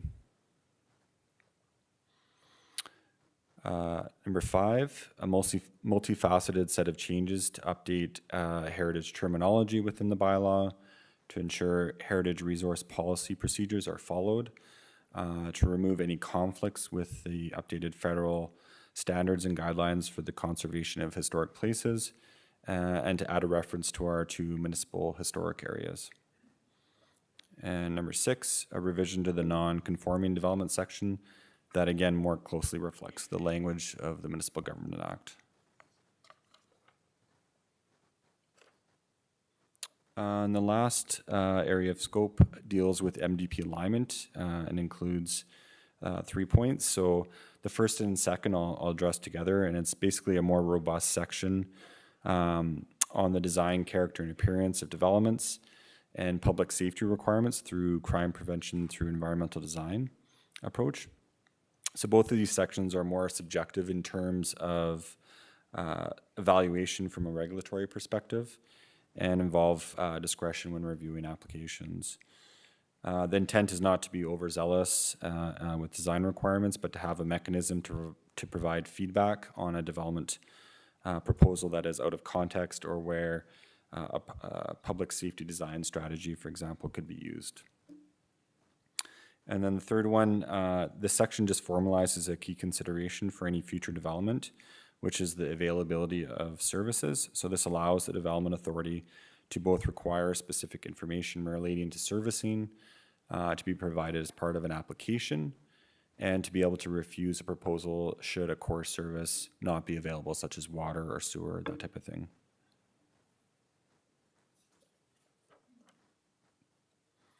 So should City Council adopt this bylaw, we would make updates to our procedures and documents, websites, etc. And we would also provide ongoing monitoring of the performance of the amendment and would submit adjustments as required for council consideration. And I'll just make two quick notes here on the formatting updates within the bylaw. So under GGG, the formatting should read as A and B and not C and D. And then under YY and ZZ, there is a reference in the description that should read as setbacks from a cannabis retail store.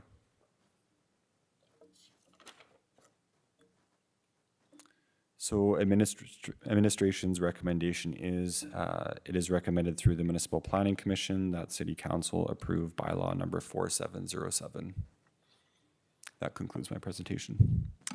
Thank you. I will now call the public hearing for bylaw 4707 to order. And Councillor Hirsch, you already have a question, so. I'll wait till the public hearing's done, quite frankly. That's Okay. because it's more of a comment than Okay, a question. thank you. Councillor Van Dyke? Yes, thank you. And through the chair, I had a question about the crime prevention through environmental design on page 190. It starts on 193 but goes on to 194, 5.2, 4.5. Number 8, to limit opportunities for loitering. Is that in reference to hostile architecture? So yeah, so crime, Sept, as it's often through the chair, Sept is often referred as crime prevention through environmental design, and generally the purpose of it is to intentionally encourage design that is not supportive of antisocial behaviors or provides opportunities for criminal activity. So things like limit opportunities for loitering would be one of the strategies that are kind of basically drawn from best practices that have been adopted in many communities. I just have some moral issues with exclusionary architecture in public spaces. So I'm wondering if there's limitations that can be put on that. So through the chair, I don't think the intent of Sept is to exclude people from certain spaces. I think its intent is where public spaces are encouraged, so like a park and stuff like that, that you would have design that's appropriate. So a lot of times you'll see things like bars on benches that prevent people from laying down and those kinds of things. So that the intent of this is not to kind of create those types of situations. It's to address more safety issues that would result from, for example, two buildings being placed really closely together with a very narrow space in between them that could be used for different behaviors and issues like that. If I could follow, sorry. So this would not be permitting developers or property owners from embedding spikes in concrete around their properties or anything like that? So through the chair, there are already limitations, and I'd have to find out more maybe about what you mean by the spikes. Like I've seen things like barbed wire and that type of stuff are prohibited in certain areas. Spikes I've seen on certain roof surfaces to discourage pigeons and that type of stuff, but There is hostile architecture in urban centers that are like literal metal spikes coming out of the pavement to prevent people from laying on the sidewalks around buildings and other preventative measures like that. I would just not want to see that kind of thing happening in our community. so through the chair, that's definitely noted. I don't think that's the intent of this section by any means. Councillor McGrogan? Thank you. Through the chair. So when I very reasonable, great presentation as always, Mr. Sissons. And I just was focusing on each of the recommendations and the changes. And there's always that group that's going to say, oh, they took it as a chance to make it more complex or more rigorous or onerous. Are there any sections or recommendations in there that you can see that you know is, I guess, or it will create more complexity for a developer or some group? Is there anything in there that you can say, well, yeah, this recommendation is going to add some rigor to an application? Or, so I'm curious about that. So through the chair, the way I view a land use bylaw is that, the length of the bylaw doesn't necessarily mean that it's more complex or red tape. It can often make things clearer and easier to interpret. In terms of, would there be anything within this amendment that would add to more complexity in applications? Potentially. We do have the design, character, and appearance section that is subjective. It does allow us to require certain elements within a design that would be in the public interest, that type of thing. But the intent is never to kind of make it so restrictive that development would be walking out the door basically from these changes. It's to just improve the overall quality of design that we would see through any applications. Councillor Sharps? Thank you. Sorry, just a quick question. I'm reading all the changes, and I was reading all the changes for the past couple of days. And I think there's something sticking in my head, and I just want to make sure that I'm completely wrong. In any way, does this take away any of the, delegation of authority from direct control? Is there anything in here that says, because I guess I read it and there's different things about the developmental authority mentioned on, I think it was section 4, but we're not giving up any DC or any rights within a DC, correct? No, so through the chair, none of this would impact kind of the process for direct control. Okay. I guess I was just in the back of my head, I was remembering a council meeting a couple weeks ago where we had a situation where we didn't approve that. And I just want, that kind of a situation wouldn't be touched by this, right? That would still be in front of us. Correct. Any property, through the chair, any property that is zoned as direct control would still always come back to council as the development authority. Yeah. Thank you. All right. If there's any member of the public who wishes to speak for or against this bylaw, please come down to the podium and state your name. For a second time, if there's any member of the public who wishes to speak for or against this bylaw, please come down to the podium and state your name. For a third and final time, if there is any member of the public who wishes to speak for or against this bylaw, please come down to the podium and state your name.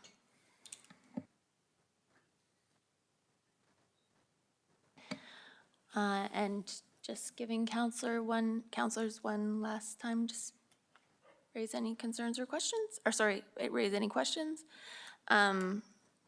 Seeing none, I now declare this public hearing closed. Councillor Hirsch.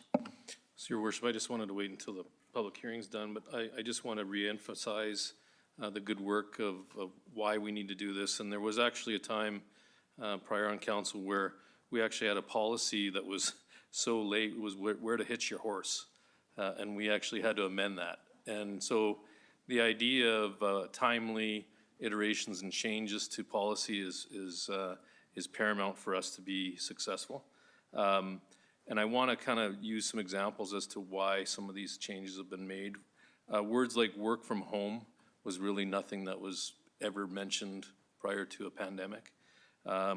The impact of home-based businesses now have been pretty tangible to the city of Medicine Hat. Policy changes relative to other levels of government, so there was comments on the MGA. And quite frankly, the introduction of some new classifications like the mixed-use downtown district is quite exciting. So I like the idea of us always looking in terms of enhancements, which I'm very comfortable with and will be very comfortable to support. Thank you. Is there anything else you'd like to say, Councillor Hirsch? Well, I was just seeing if anyone has any questions, Ms. Mayor. Other than that, I would have something to say if you're so inclined. Okay, very good. So with that, I will move that council amend bylaw 4707 under section 11.10I to strike C and D and insert A and B respectfully. And on page 26, strike the reference of location of a cannabis retail store and insert setbacks from a cannabis retail store in sections YY and ZZ. Second. All right, we will vote on the motion to amend bylaw 4707 as indicated.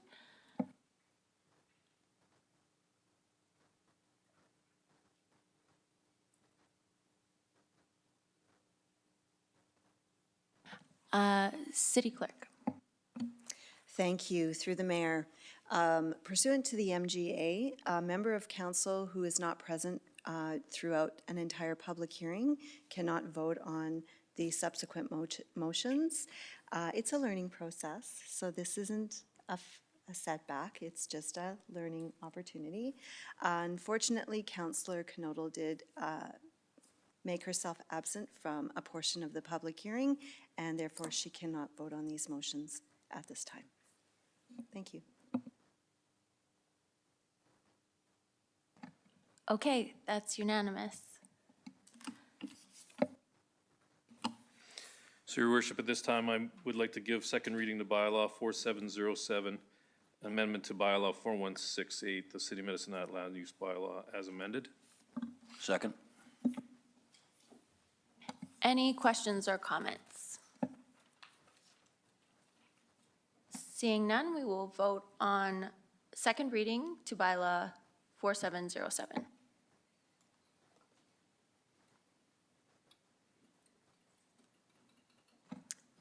And second reading is unanimous. Your Worship, at this time, I'd like to give third and final reading to bylaw 4707 as amended. Second. Questions or comments? Seeing none, we will vote on third reading of bylaw 4707.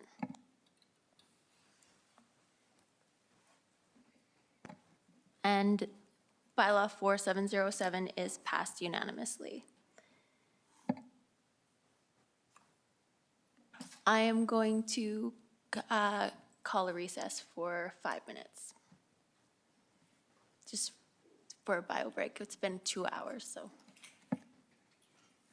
You can get the deputy mayor to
I will call the meeting back to order.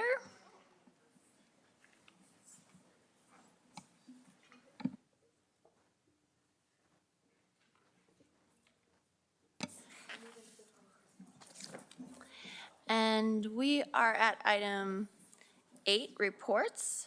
8.1, corporate services meeting dated August 11th, 2022. Your worship, I move that council adopt the minutes of the Corporate Services Committee meeting held on August 11th, 2022, as presented for the corporate record. I second. Are there any comments or questions? Councillor Van Dyke? I'm sorry, I don't know if I should be talking about them now or later. It's regarding the dishonored payment fee. No.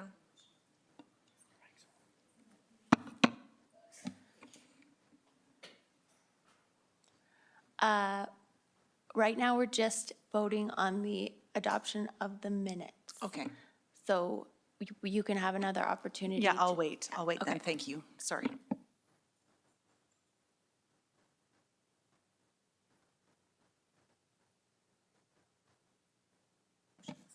Councillor Robbins?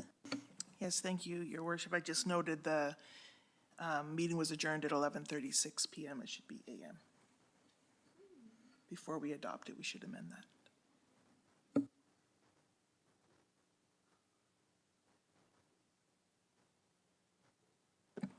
City Clerk? Thank you through the mayor. Administration will take that back and amend the corporate record as required. If it's okay with the chair to make the friendly amendment to adopt the minutes as amended.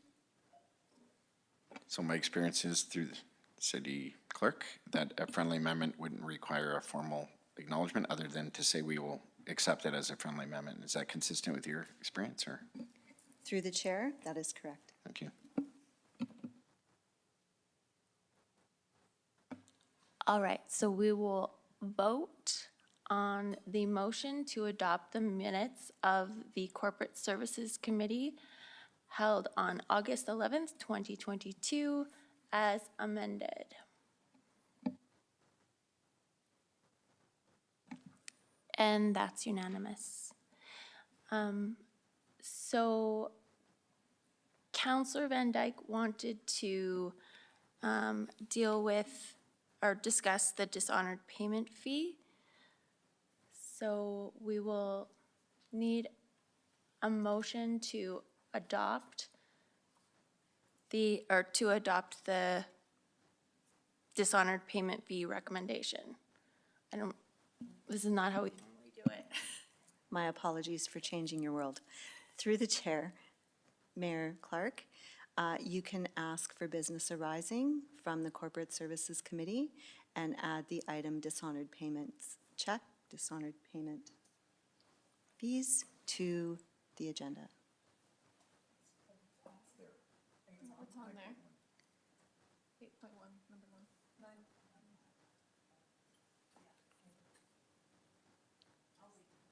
That sounds great, thank you.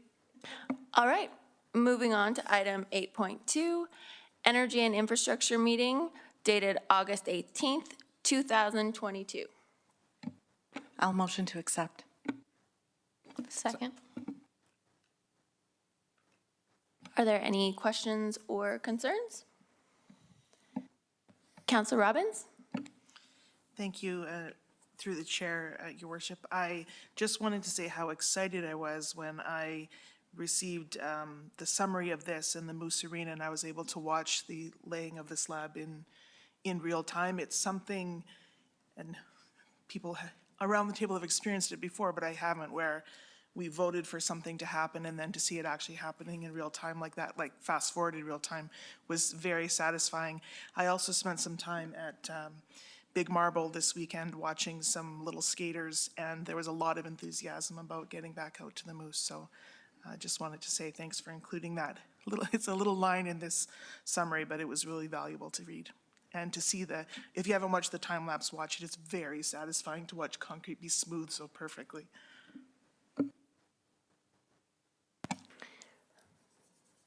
Seeing no further questions or comments, we'll vote on the motion to adopt the minutes.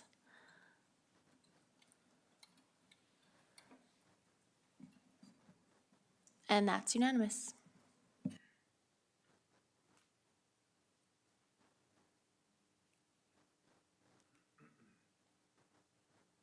I'd like to make a motion that council direct administration to develop a plan for the upcoming capital budget cycle that would formalize the cost and payment structures for transitioning to higher amperage service for all properties in order to keep up with provincial and federal push for electric vehicles. I'll second that. Questions or comments?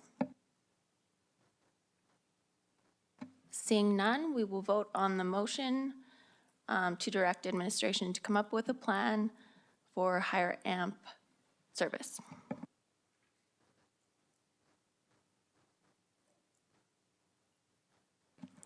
And that's unanimous. Moving on to item 8.3, Public Services Committee meeting dated August 29th, 2022.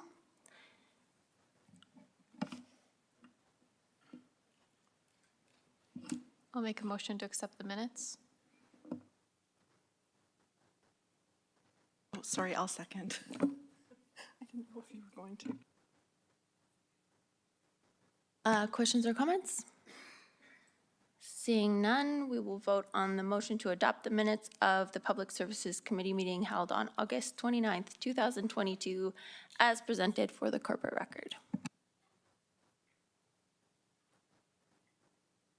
And that's unanimous.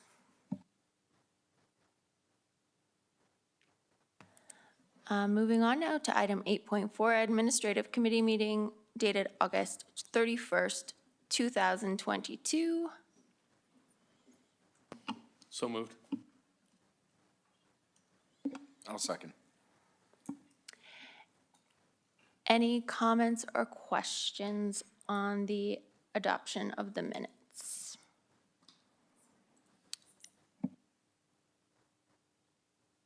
Councilor Dumanowski?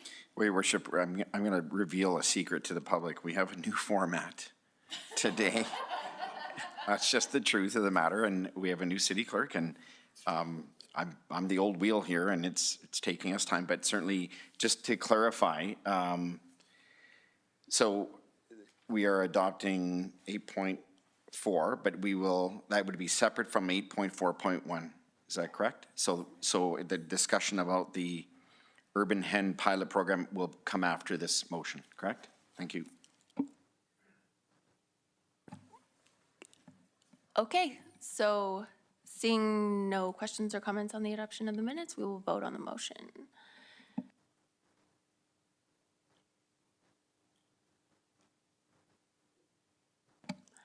And that's unanimous.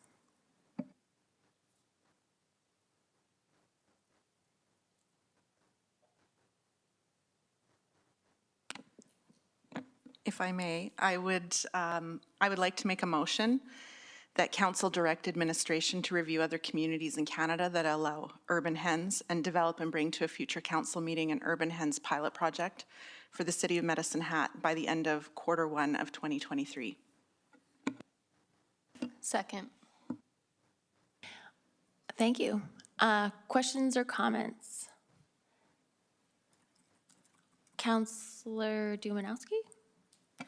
Just for clarification, so that for the public at large, the thousands out there that watch every council meeting and have been doing it for years, this is not a new discussion item, so you're not on Groundhog Day and rewind here. I mean, this has been before council before, even the concept of a pilot program.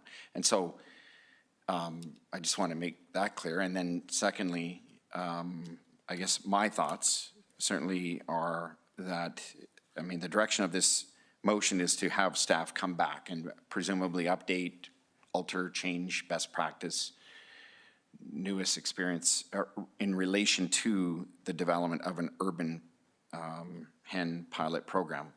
So I just want to make that distinction. So anyone who were to vote today would simply be supportive of staff going away and bringing information back. It does not necessarily mean that they are supportive of moving ahead with an urban hen pilot program, or that if it went from a pilot program, assuming that were to pass at a future meeting and it went to a full-blown urban hen program, that would necessarily indicate their support for that. So today's direction is simply to allow staff to come back with additional new information.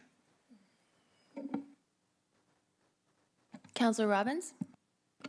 Thank you, Your Worship. And through the chair, I'm going to vote against this, I'll tell you all now. The reason why is I think that we have limited staff resources, and for the small number of people who might benefit from the pilot program, compared to the amount of work to do the research and the cost to the city to do all of that, I think that on my analysis of the cost versus the benefit, it falls on the cost side. So not because I have anything against chickens or people interested in having them in their backyard. I think there's other communities that have been successful. I just think that our staff have other things they could do that would be more valuable, and their time would be more valuably spent on other things when this topic has already come up before. Councillor Knodel? Thanks, Mayor Clark, through the chair. I have a practical lens that I see this through, and also a bit of a personal lens that I see it through. But I think that we, as a community, are going to benefit from doing things that are a little bit outside of the box. This being one that benefits children, learning to raise an animal, take care of an animal, reap the benefits of food from an animal, the responsibility of upkeep in a backyard. There's a lot of responsibilities that go with something like this that would only be seen on an acreage or a farm, and I see it benefiting a child in the community. There's a lot of environmental benefits. It's definitely a unique thing, but I think that the amount of people that have reached out to me that are interested in something like this is large enough for me to feel like a pilot project would be a great thing for the community, especially when it comes to, you know, food security and things like that. So I'm definitely in support of it, and I understand that the perspectives around the table are diverse, but I'm hopeful that we can look at it in a way that is safe for the animal and isn't too disruptive to neighborhoods, because I don't think it has to be. I think we can take care of the animal and take care of our neighborhoods, and it doesn't have to be any worse than owning a dog. Councillor Hyder? Through the chair, I'm going to echo Councillor Robbins' thoughts and views on the hens. I feel our staff would have a lot of other things on their plate that would value our community in a greater capacity. I think we've done this dance before, and we came out with an answer previous to this, so for that, I'll be voting against it. Councillor Van Dyke? Sorry, thank you. Through the chair. So I think I interact with a different demographic than a lot of the people around the horseshoe, and this is a hot topic amongst the people I encounter daily in my job. I have had reach outs from a lot of people in the community about it, and the last time this came forward was 8 years ago, so it's considerable changes amongst urban centers. There's a lot more communities now that allow for this. I think it's easy to discount, but much like Councillor Knodel said, I mean, just because I don't necessarily want to have a dog doesn't mean that nobody should have a dog in the city of Medicine Hat. And in the same way, I think the opportunity for having backyard hens should be looked at the same, that whether you want it specifically or not, that doesn't necessarily mean that no one should be able to have it. And I think it also meets a need around sustainability, which is part of our strategic goals, and food security. So which is why I made the motion for this. So I am in support of looking at this. I think that the information, the pilot that was shelved could be dusted off, and new relevant information could be gathered quite easily and brought forward and looked at more seriously. Thank you. Councillor Domanowski? Your worship, I was here when that first came by. I can't believe you said it's been 8 years. That's remarkable. I think it may have come back or it was attempted again since then, but I recall getting a few emails, certainly, one of whom might have even been from somebody sitting around the horseshoe. And I don't want to dismiss, I think you make a good point. There are people of unopposing views, and you're right. I mean, we tend to, all of us, attract a certain following or group or whatever. I think we all represent the whole community. So let's make that clear. But certainly as a community, if we lean in a certain way, we will seek out those who we feel will advocate or speak out for it. My record has been very consistent and very open. I have been in opposition. To say that there wouldn't be any new findings would be naive of me. However, I think largely it would be the same. I don't want to prejudice any future vote. I mean, clearly if it goes through, it'll come back. But I don't want to equally mislead anybody who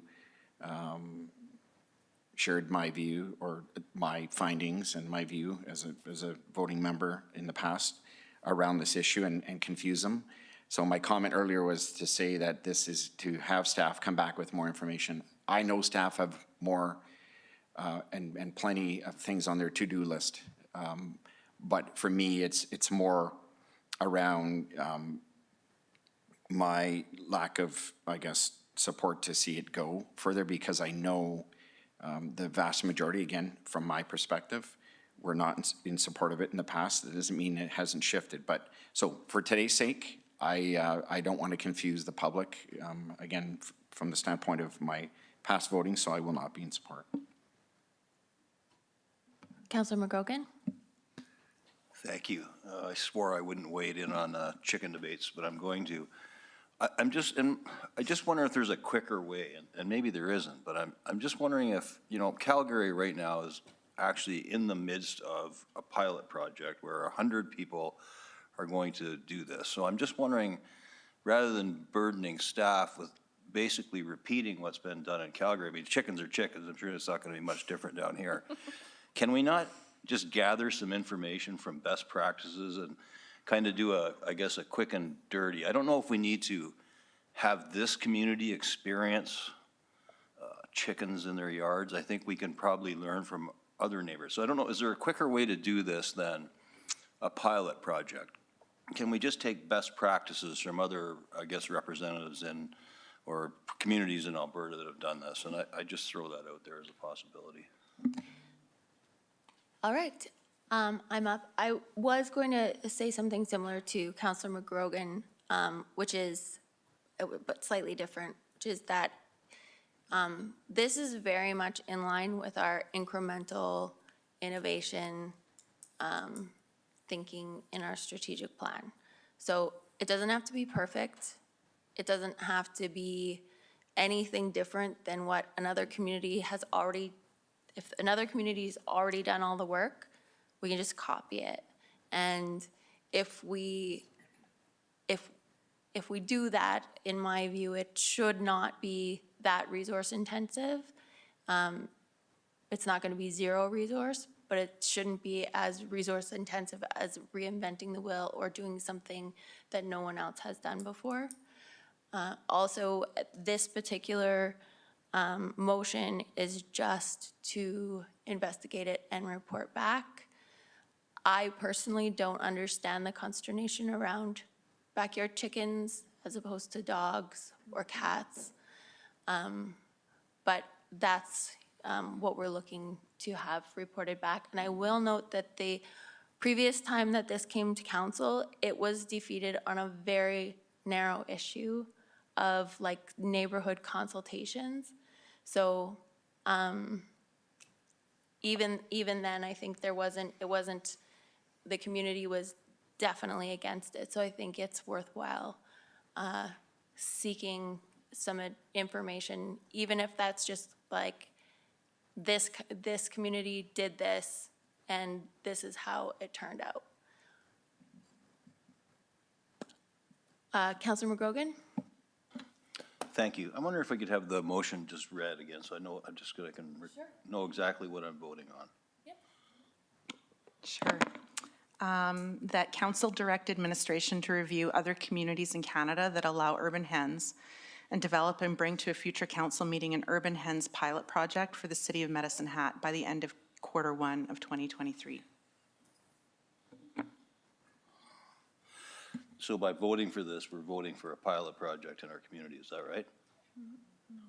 That's not the intention. The intention is a report back. So an amendment, let's take a peek at the.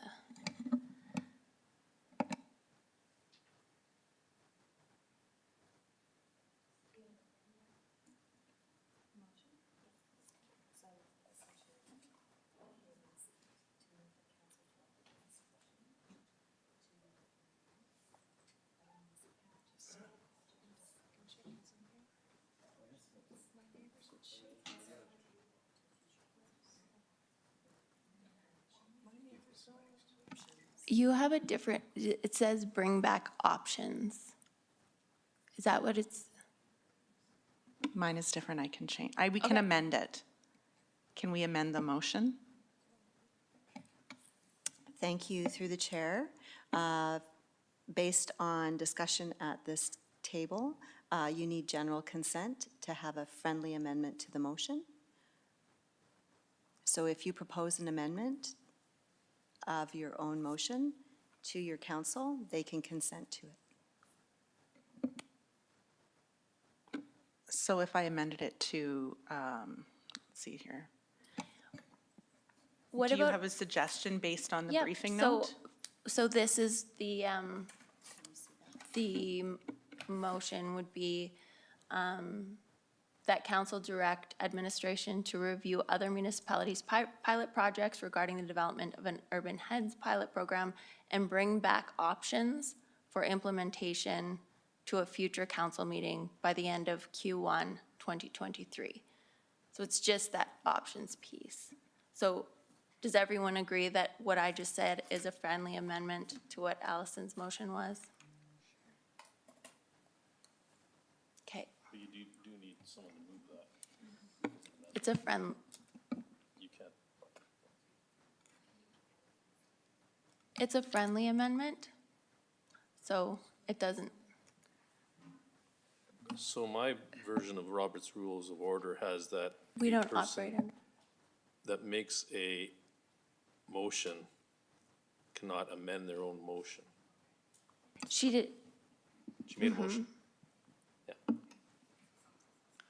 I propose to amend Councillor Van Dyke's motion to include the wording, bring back options.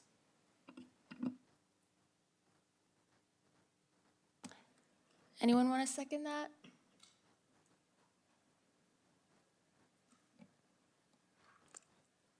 Okay. I believe it was a friendly amendment, so I'm not even sure that we needed to vote on it, but. So thank you, through the chair. We now have a motion to amend the main motion without a second. If there is no second for the motion to amend the main motion, the amendment will fail. And we revert back to debate and discussion on the main motion as presented by Councillor Van Dyke. I'll second. So now do we? All right, we'll vote on the motion to amend.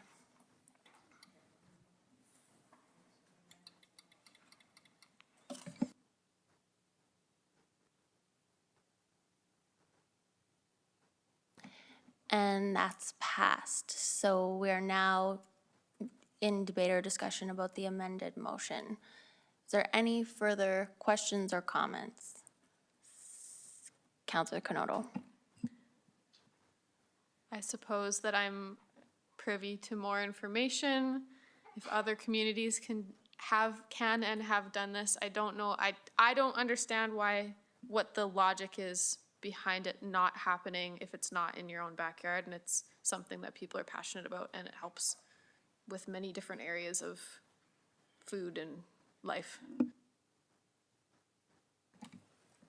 All right, so seeing no further questions or comments, we will now vote on the motion that council direct administration to review other municipalities' pilot projects regarding the development of an urban hen pilot program and bring back options for implementation to a future council meeting by the end of Q1 of 2023. Thank you.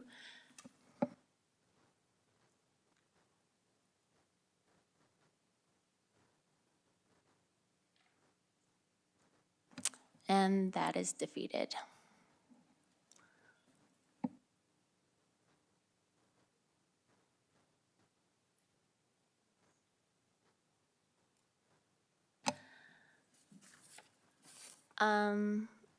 New bylaws. Item 9.1, bylaw number 4711, a bylaw of the City of Medicine Hat to amend dishonored payment fees set out in bylaw number 3224. And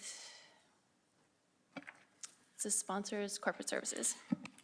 So, Your Worship, I'd ask that council give first reading to bylaw 4711, being an amendment to bylaw 3224, the dishonored payment fee bylaw. A second. Questions or comments? Seeing none, we will vote on the bylaws first reading.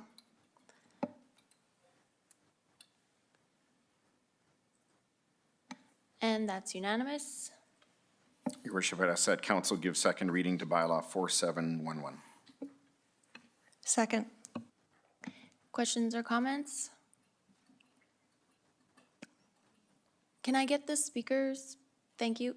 Councillor Van Dyke? Thank you. Through the chair, I have a few questions and comments about the dishonored payment fee. I'm wondering if I could ask Managing Director Egert, I believe it would be, if our costs are actually increasing or if we are simply increasing the cost because we can. Managing Director Egert? So we have general cost increases within the organization, which would include material supplies, salary, wages. So there are cost increases happening year over year. We don't have a count yet as to how many customers will be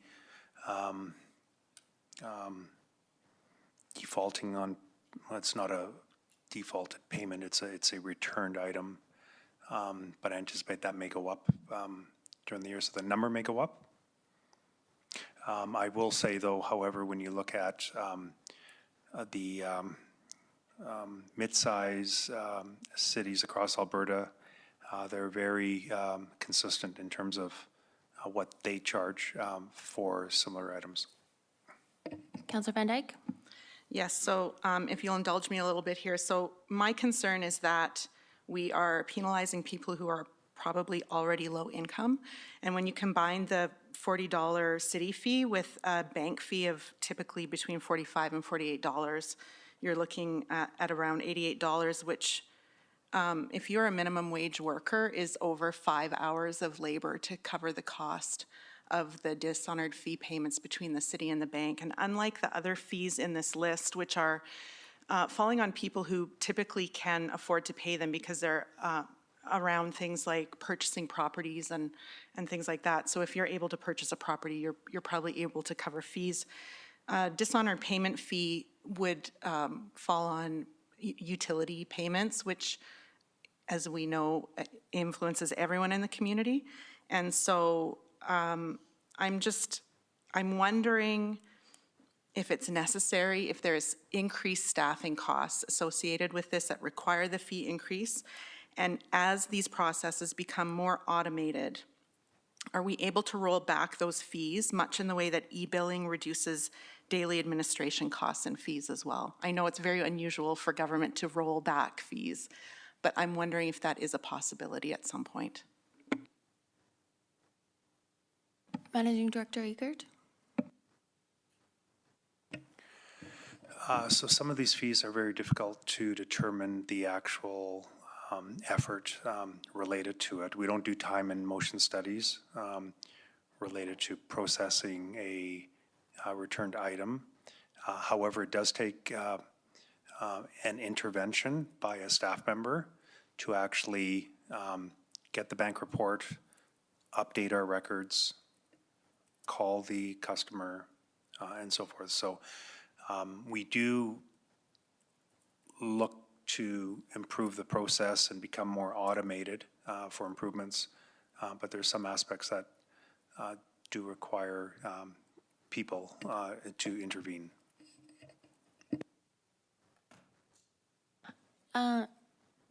Thank you. And seeing no further questions or comments, we'll vote. Oh, Councillor Sharps? Just a quick question. This additional $1.50, Managing Director Egert might be able to, what is that actually, if when we're looking this, we obviously kind of did a estimate of what we're going to earn on that. So based on 2022 numbers, what does that increase our take?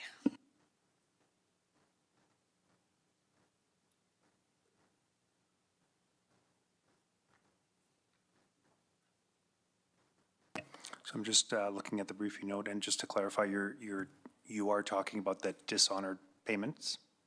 Yep. Our annual revenues as it relates to dishonored payments are approximately $50,000 a year. The fee increase as proposed will increase that by about $2,600 a year in year one, and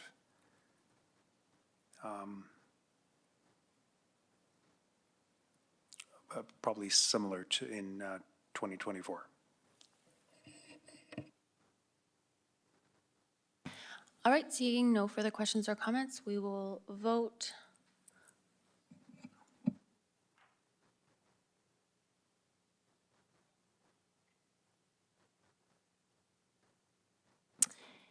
And second reading is passed. Worship, I'd ask that council unanimously consent to have third reading of bylaw 4711 at this meeting. Second. Okay, we will vote on the motion.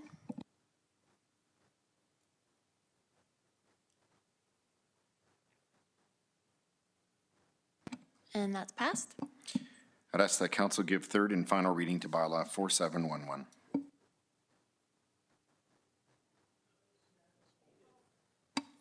Your worship, I'm so used to that. You're absolutely right. We cannot give third reading to this. Second reading.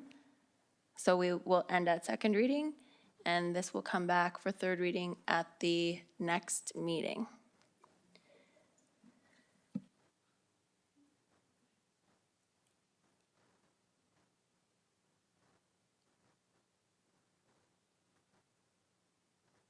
All right, moving on to bylaw number 4712, a bylaw of the City of Medicine Hat to amend tax certificate and information fees set out in bylaw number 3031.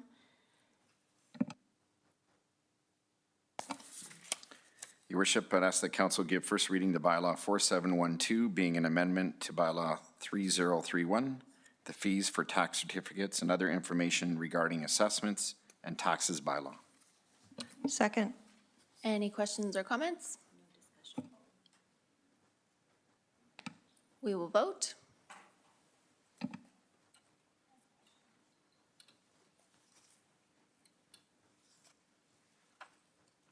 And that's unanimous. I'd ask that council give second reading to bylaw 4712. Second. Questions or comments? Seeing none, we will vote.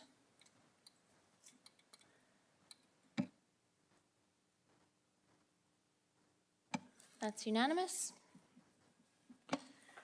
I'd ask that council unanimously consent to have third reading of bylaw 4712 at this meeting. Second. We'll vote on the motion.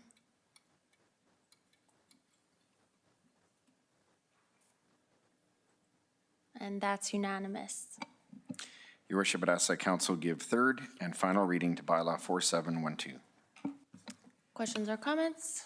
Can I get the, thank you. Seeing none, we will vote on, Second.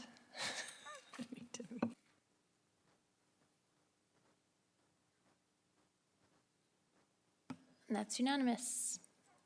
Bylaw 4712 is passed. Moving on to item 9.3, bylaw number 4718 to revise bylaw number 4700. I'll motion.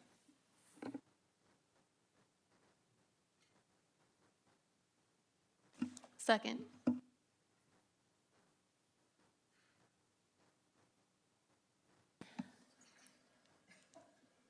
Okay, we'll vote on first reading.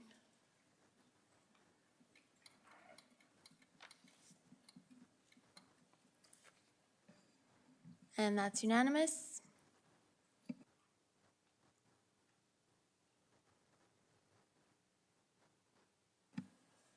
Anyone want to make a motion for second reading? Sorry, I'll motion. Second. Any questions or comments? Seeing none, we'll vote.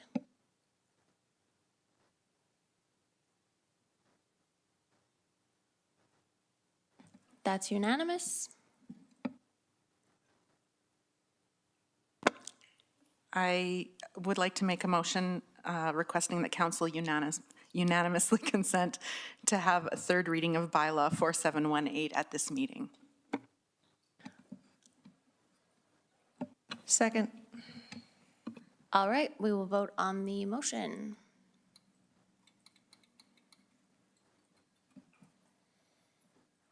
That's unanimous. I'd like to motion that council give third and final reading to bylaw 4718. Questions or comments? Second. Seeing none, we will vote on third and final reading to bylaw 4718.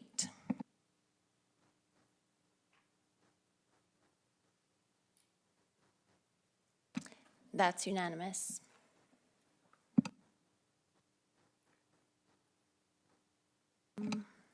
We have notices of motion that will be discussed at the next meeting. And then we have added item 11.1, which is in relation to asset management training.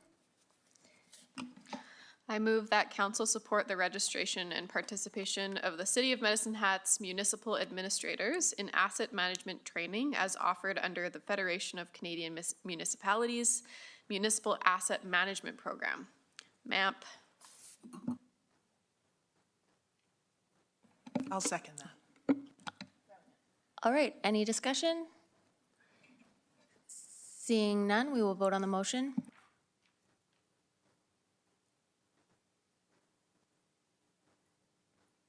And that's unanimous. Moving on to item 11.2. This is an HR matter, appointment of chief of staff. I move that council direct administration to proceed with the offer of the position of chief of staff for the City of Medicine Hat to Adam Nelson, effective on or about October 1st, 2022. I'll second that motion. Any discussion? Seeing none, we will vote on the motion.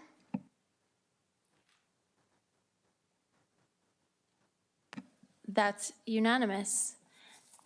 And seeing no further business, this meeting is adjourned.